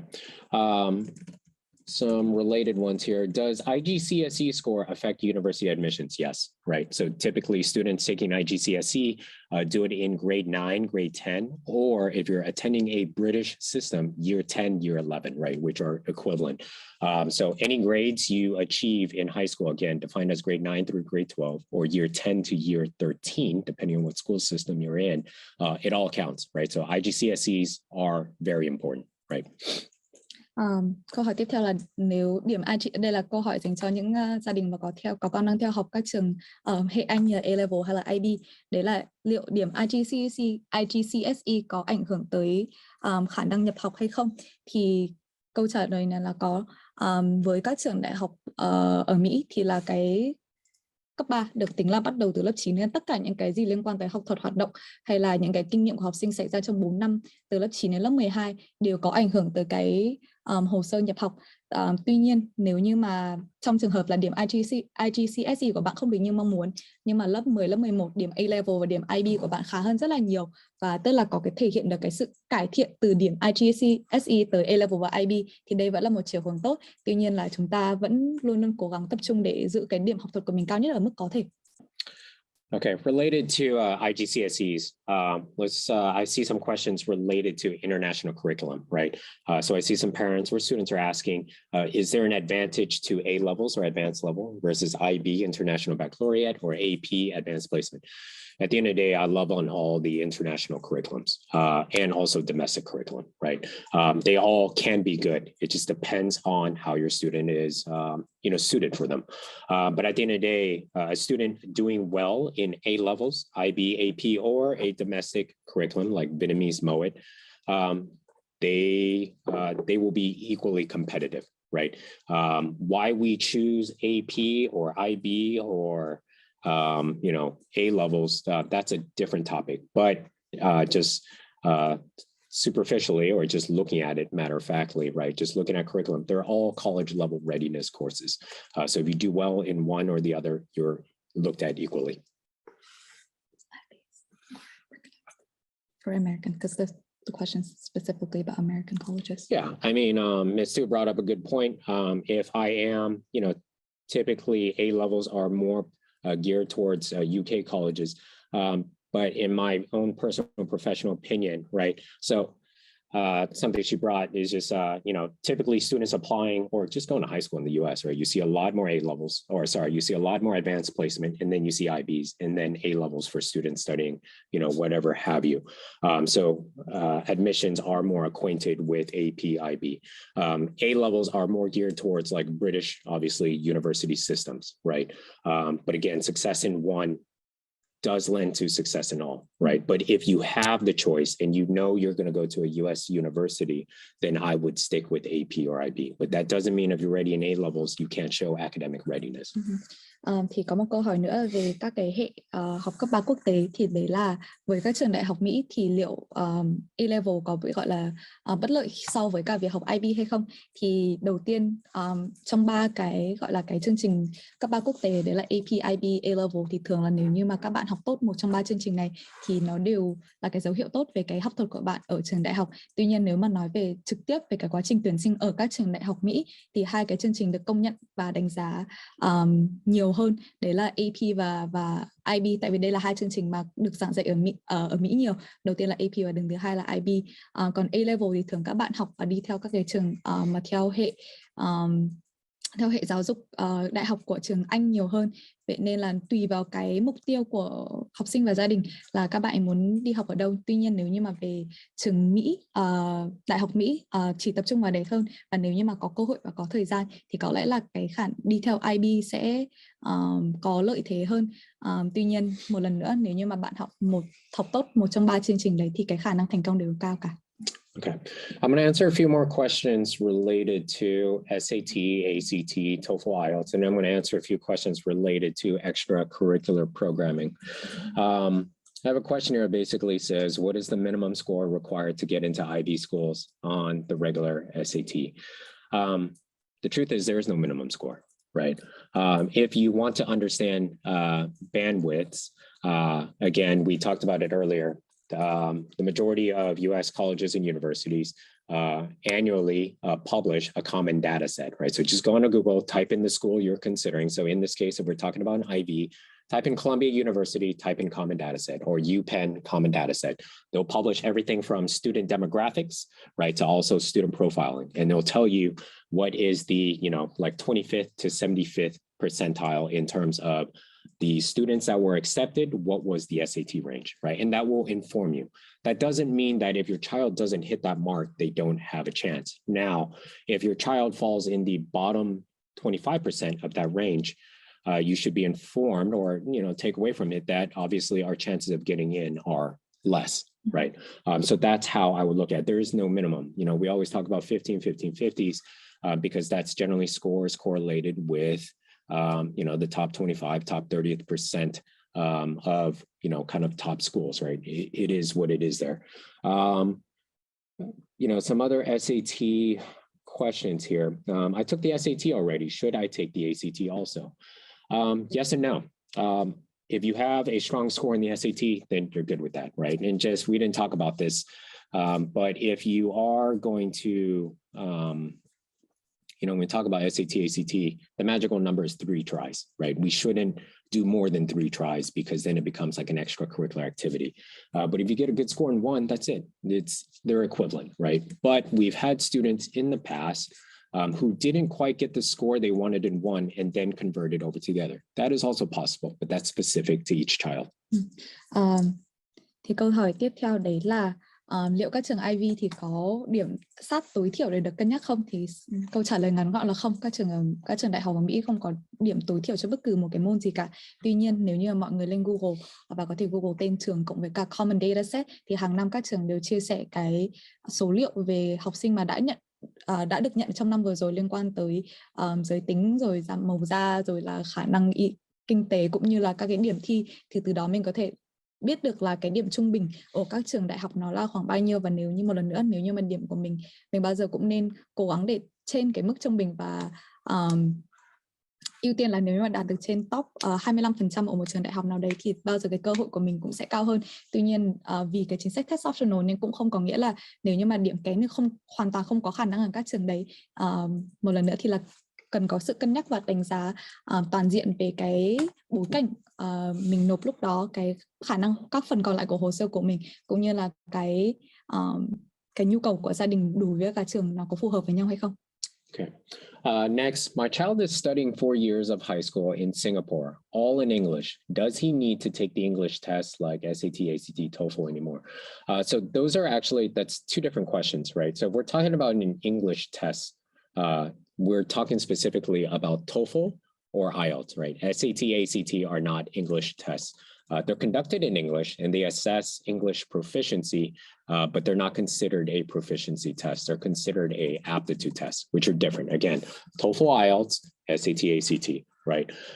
So I'm going to zero in, I think, on the heart of the question is, if my child attends 4 years at a Singapore school all in English, do they need to take an English proficiency exam? So if it is an international school, by regulation, the majority of US universities and colleges will forego the requirement. Not all. There are some schools, like, for example, in the past, University of Texas, Austin, right? A top college university that does require it, right? And so if you go to an international school in Singapore, and assuming you have top marks in English courses, English literature there, then no, technically you don't have to. But if you have weak English language scores or literature scores at school, you could improve your student's profile by having them do it, right? As an example, for our Vietnamese students, which is the majority of audience members here, whether or not you go to a international school or not, just looking at the overall market landscape and competitiveness here, our team would still advise you, especially if you go to a new international school, whether in Hanoi, Da Nang, Ho Chi Minh.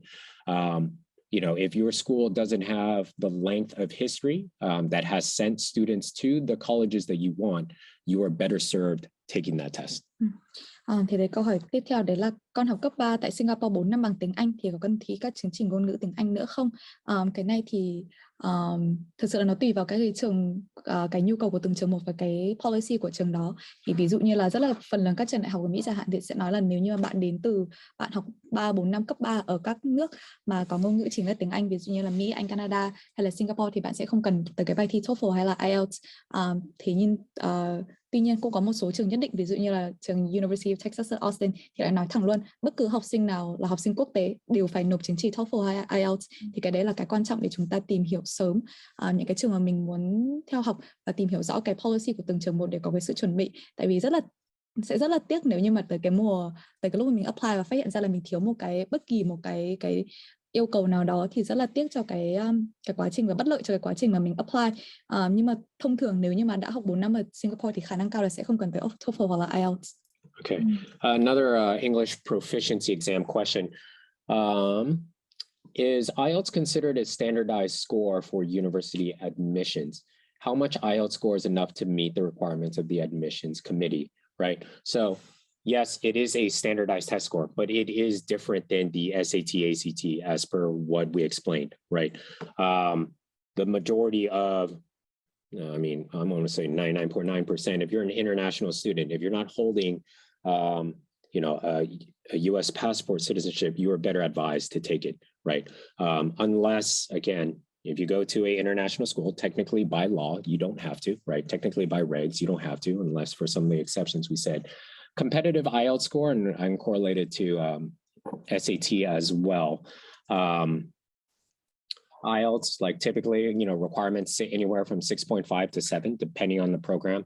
TOEFL, anywhere from, 100 and up. But honestly, if we want to be competitive, right? If we want to be competitive, we coach and advise our students, right? To study and test for an IELTS score of 7.5 and above, right? With no band below a 7, right? For TOEFL, what does that mean? That's probably sitting anywhere from 105, 110 and above, right? Yeah. Thì có một câu hỏi là về liệu bài IELTS có được coi là lượng thi chuẩn hóa và một cái điểm IELTS tốt là như thế nào. Thì một lần nữa, IELTS là bài thi chuẩn hóa, thế nhưng mà IELTS gọi là English Proficiency, tức là khả năng tiếng Anh, và nó là ở một cái category khác với cả SAT, ACT là về aptitude. Thì dù là test optional, thế nhưng mà cái này nó không áp dụng vào TOEFL, IELTS với là học sinh quốc tế mà apply đến các trường đại học lớn ở nước ngoài, thì bao giờ chúng ta sẽ cần ít nhất hoặc là TOEFL hoặc là IELTS. Một điểm tốt gọi là các trường này sẽ có gọi là điểm tối thiểu liên quan tới English Proficiency, thì tùy từng trường nó có thể là 6,5, nó có thể là 7, nó có thể là 7,5. Thì nhìn chung một cái mục tiêu tốt mà chúng ta đặt tới đấy là tất cả các điểm tổng thể của một bài IELTS trên 7.5 với cả các điểm từng kỹ năng không có điểm nào dưới điểm 7. Okay. A secondary part to that question, I see AP versus SAT. Which one will be rated higher, right? And you can extrapolate this to whether A levels or IBs as well. There's a very important thing here. So I want our parents, if you're not aware of this, there's this report that is published each year. It's called the NACAC, right? I think it's the National Association of College Admissions Counseling, right? So basically they poll roughly about 300, top universities, colleges, and their admissions officers on the factors that those admissions officers consider to be the most important. And consistently, it is always grades in schools and grades in college prep courses. So I want to make this distinction here because we're saying AP versus SAT.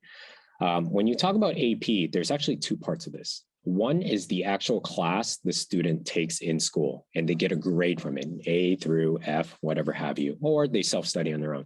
The second part is they take a test at the end of the year, right? For my IBs and A levels, there's obviously the predicted scores you get in class, right? Or your mock exams. And then there's the actual final test scores, right? Those are actually two different things. And the NACAC kind of shows this, right? They're looking at your child's performance in the class. That's the most important, right? The grades on the AP tests or IB or A level, they're important too, but they're not as important. Now, typically, obviously, if we do well in the class, we should do well in the test score, right? So the default answer is grades in classes, and grades in college level classes, AP, IB, A levels, are more important, right? But if you're just talking about pure SAT score, pure AP score, right, then the answer becomes more of the aptitude test, which is if you're talking about a 1500 on the SAT versus a 5 on the AP, the SAT is more important, right? But again, the most important is that performance in the course. Thì câu hỏi tiếp theo đấy là giữa AP và SAT thì bài thi nào quan trọng hơn? Thì thực ra cái câu trả lời này là có vài yếu tố khác nhau. Nếu như khi mà nói tới AP thì thực ra chúng ta nói tới hai phần của AP. Nếu như mà bạn học sinh đi theo một trường Advanced Placement và học cái lớp AP đấy ở trên trường thì có hai điểm mà các bạn sẽ phải chú ý tới. Thứ nhất là điểm học ở trên lớp là một, và thứ hai nữa là cái điểm thi bài AP cuối năm tổ chức vào tháng 5 tháng 6 đấy. Thì nếu như mà so sánh vào cái nào quan trọng hơn thì là nếu như bạn đi theo học trường AP thì cái điểm ở trong lớp AP đấy sẽ là cái điểm quan trọng nhất, tại vì đây là cái mà giáo viên cũng như là hội đồng tuyển sinh sẽ đánh giá cao nhất và chính xác nhất về cái khả năng học thuật của bạn. Và thứ hai nữa, về yếu tố thứ hai đấy là điểm thi AP thôi.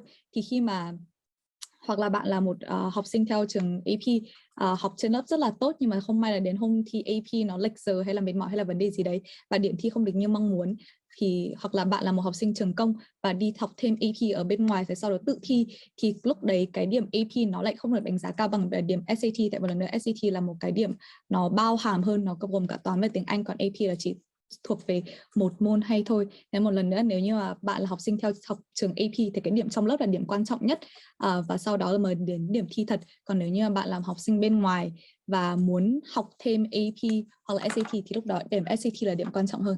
Okay. Again, that's not an excuse for, like, especially my students listening in, or maybe parents of students, right? I'm just going to go bolo this test, not study for it, not take it because I already got an A in the class. That's not true, right? Getting a high score on an AP or an IB or an A level provides many benefits, right? Obviously, one, it just showcases all the work that you've done. Two, if you get a high score in the AP, like a 4 or 5, you might be able to get college credit for it, right? So again, I can get credit for a college level class. I can skip the class and move on, right? Which saves us money in the long term. So we obviously want to do that. Just translating and we'll go. Okay. I got distracted. Can we just go to the ACT question? Okay, with another one. Will the upcoming ACT exam change the format? If not, should the ACT review for current 9th graders be an option worth considering, because the SAT changed the format, right? Yes, the ACT, or sorry, first, let's start with like kind of the first part of this, the SAT, right? Recently announced, probably a month or two back, that it is going to kind of obviously review, revise its policy changes, right? In terms of what they're going to test and adapt for. And there's lots of things going on there, but have they actually put out exactly what they're going to do? Not. You can generally see that SAT, ACT, right, have generally followed each other in the past. So if I were to provide my assessment and projection, yes, if one changes, the other typically follows it, right, and goes after it. But at the end of the day, what we talked about in the beginning, if we're looking for paper-based tests, right, 2022, right, is kind of your year to do it. And if you have the time, space, capacity, I would over-index in getting your students ready for it, right? Beyond that, you should expect for the test to go digital, and with that changes as well. But either one or the other, over at least the next 12 months, it's going to stay kind of where it is. Thì câu hỏi tiếp theo đấy là kỳ thi ACT sắp tới có đổi format không? Và nếu không thì có nên thi ACT hơn là vì SAT, tại vì SAT sắp đổi cái format thi. Thì đầu tiên đấy là đầu tiên là trong vòng 12 tháng tới thì là cả hai bài thi sẽ giữ format vẫn như thế. Hiện tại thì bài thi SAT đang ở trên giấy và ACT từ một vài năm nay là đã thi trên máy tính rồi. Thế nên là khả năng về format, tức là kiểu thi trên giấy, thi trên máy tính, thì ACT sẽ chắc chắn là vẫn giữ thi trên máy tính hay thôi. Nhưng mà tuy nhiên về nội dung bài thi thì hiện giờ bên ACT chưa có thông báo là sẽ thay đổi nội dung như thế nào. Thế nhưng mà theo xu hướng trong quá khứ thì một trong hai bài thi có thay đổi về nội dung thì thường là cái bài thi tiếp theo cũng sẽ thay đổi theo. Tuy nhiên về chi tiết như thế nào thì cũng chưa rõ. Hiện tại thì College Board, tức là cái công ty tổ chức SAT, cũng chỉ mới nói là cái format của bài thi mới sẽ ngắn hơn, phần thi toán sẽ được sử dụng bằng máy tính hoàn toàn, cũng như là cái phần thi đọc nó cũng sẽ thay đổi. Còn về chi tiết cái ví dụ như thế nào thì là hiện tại vẫn đang chờ thông tin, tại vì một lần nữa 2023 mới là dự kiến để SAT thay đổi format lần đầu tiên. Okay, last question on the SAT, ACT. My child is grade 10. After 2022, can't have a SAT good enough. Should he practice more in 2023, grade 11? Right. Normally, under our kind of standardized roadmap, right, we do coach students to begin, preparing for the SAT, ACT sometime the beginning of grade 10, so that hopefully they are prepared, armed, and ready to complete their SAT, ACT by the middle of grade 11, right? It's always our best case scenario. From here to there, I mean, this person is asking, or at least already projecting, that 2022, they won't be good enough. Now, there's like still 10 months left in the year. Typically, when we advise students on preparing for test prep, right, it should really take no more than 4 to 6 months, right? Any more than that, it's either the student wasn't ready in the first place, or we're not getting them the right help they need, right?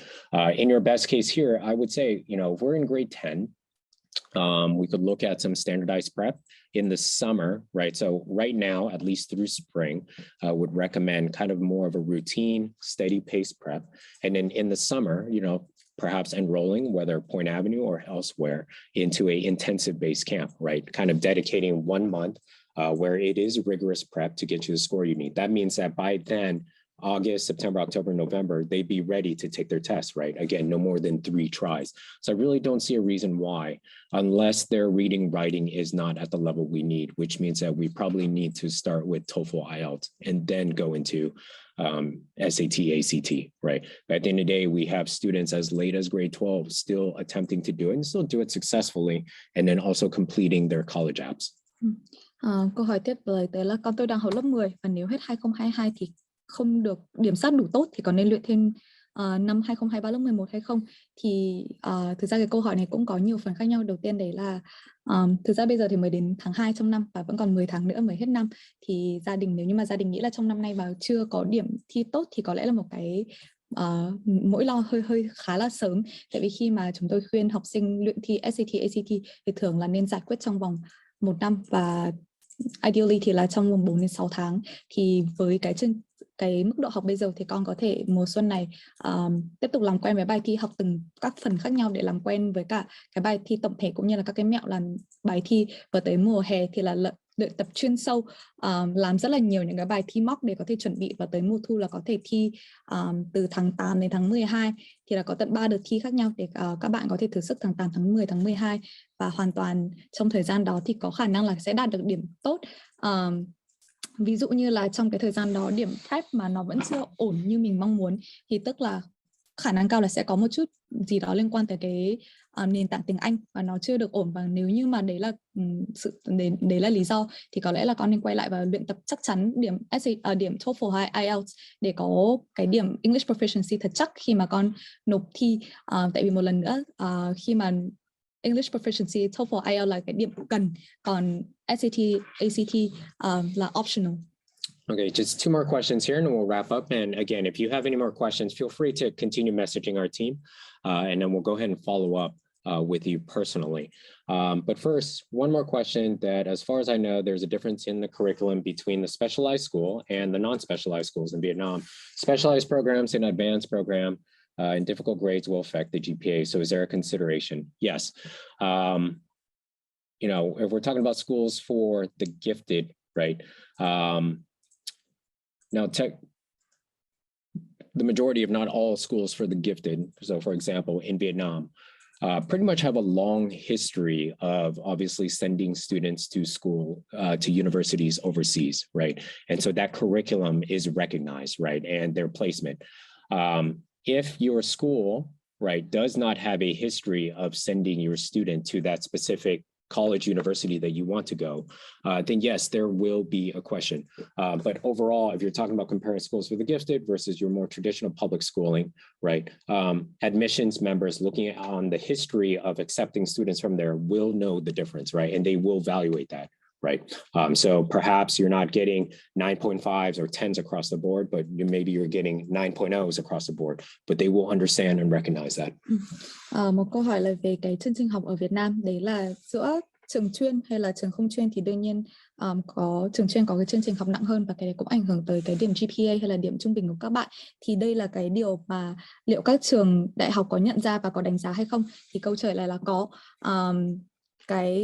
Một cái rất là quan trọng trong cái quá trình nhận xét hồ sơ học sinh đấy là cái chương trình học nó nặng tới đâu và các bạn đứng ở đâu trong cái chương trình đó. Nhưng mà cái quan trọng hơn nữa đấy là cái lịch sử của trường cấp 3 đó với các trường đại học. Nếu như mà các trường dù chuyên hay là không chuyên nhưng mà trong nhiều năm qua đã gửi một lượng học sinh nhất định tới những trường đại học và bên trường đại học đó cũng nhận ra cái tên của trường cấp 3 thì người ta sẽ có một cái đánh giá chung, một cái hình ảnh về cái trường đó, cũng như là người ta cũng hiểu sơ sơ về với cái trường như này, từ một học sinh từ cái trường như thế thì cái điểm GPA nó đứng ở đâu, và như thế là có là cạnh tranh hay không. Một lần nữa thì cái này lại liên quan tới cái lịch sử của trường. Nếu như mà bạn đi học ở một cái trường công hoặc là một trường mới hoàn toàn và chưa có mối quan hệ tốt, chưa có gọi là lịch sử với các trường đại học, thì đấy cũng là một bất lợi trong cái việc khi mà mình học tập. Thế nên là một cách nữa để mình củng cố cái học thuật hay là mình chứng minh được là mình đã sẵn sàng về mặt học thuật khi mà tới các trường đại học, đấy là qua các bài thi chuẩn hóa. Okay.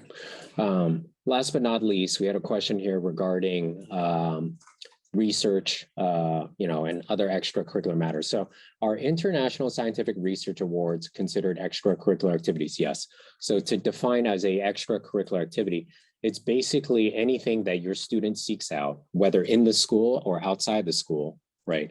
That enhances their particular demonstrated interest. It can be anything from sports teams, student clubs, academic competitions, research, internships, what have you, within those categories, right?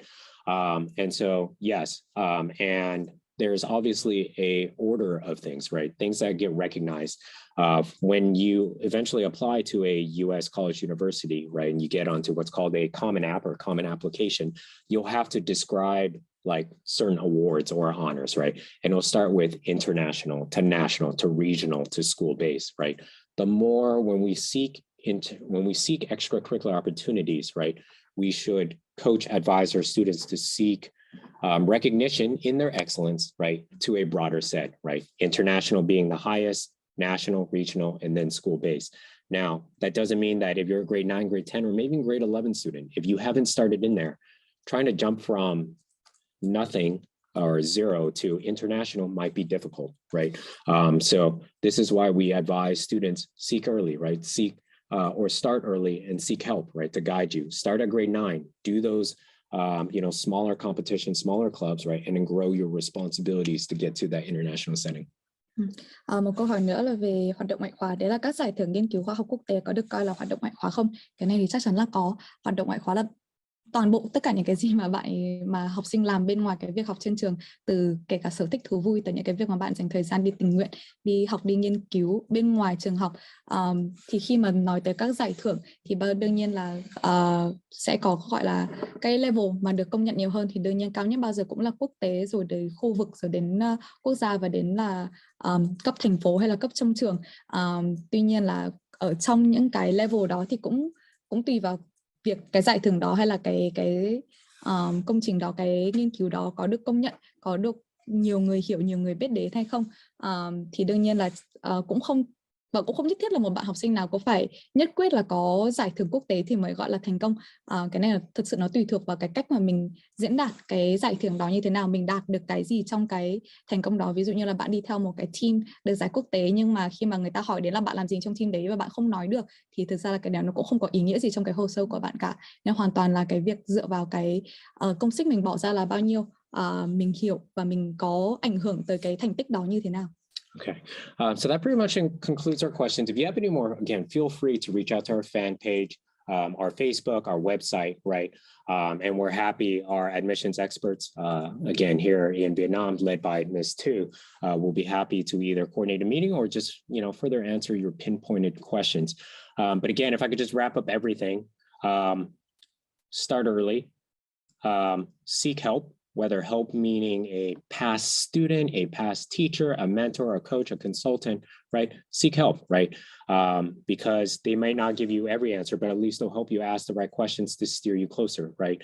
With that, obviously part of seeking help is fact checking. You have to do your own research. And that's what we always advise and coach our students to do. And the last thing, be authentic, right? Part of this thing is college admissions preparation is a process. Right. And where we start sometimes may not be where we end up. We might think we want to be a doctor or, a scientific researcher, and our communities might change and inform some of those things. And that's good. Right. But it only starts if you start early. And that's it. So thank you all. Thế thì cảm ơn mọi người rất là nhiều đã dành thời gian với cả Point Avenue ngày hôm nay gần 2 tiếng rưỡi, và hy vọng là thầy Tommy và tôi đã giải đáp được rất là nhiều câu hỏi của mọi người. Nếu như mọi người có thêm câu hỏi thì hãy inbox qua fanpage hay là gọi điện hoặc là email tới Point Avenue. Và để tổng kết lại tất cả những cái được chia sẻ trong ngày hôm nay thì lời khuyên cuối cùng đấy vẫn là các bạn hãy nên bắt đầu sớm để tìm hiểu cái con đường của mình, và thứ hai nữa là hãy tìm kiếm sự giúp đỡ càng sớm càng tốt. Cái này có thể bằng việc họ nói chuyện với các anh chị đã đi trước, các bố mẹ hay là những người cố vấn, những thầy giáo, những mentor để có thể hỗ trợ bạn trong cái con đường này. Có thể người ta không có tất cả các câu hỏi, không có đủ tất cả các câu trả lời, thế nhưng mà sẽ giúp đỡ được mình phần nào. Và bên cạnh đó quan trọng gần bằng cái việc đi tìm kiếm sự giúp đỡ đấy là phải tự tìm hiểu thông tin, tự nghiên cứu và đưa ra cái quyết định đúng nhất cho mình. Okay. Thank you again all for joining us today. We look forward to meeting, maybe answering more questions, and thank you again to Ms. Tu. All right, you all have a wonderful day.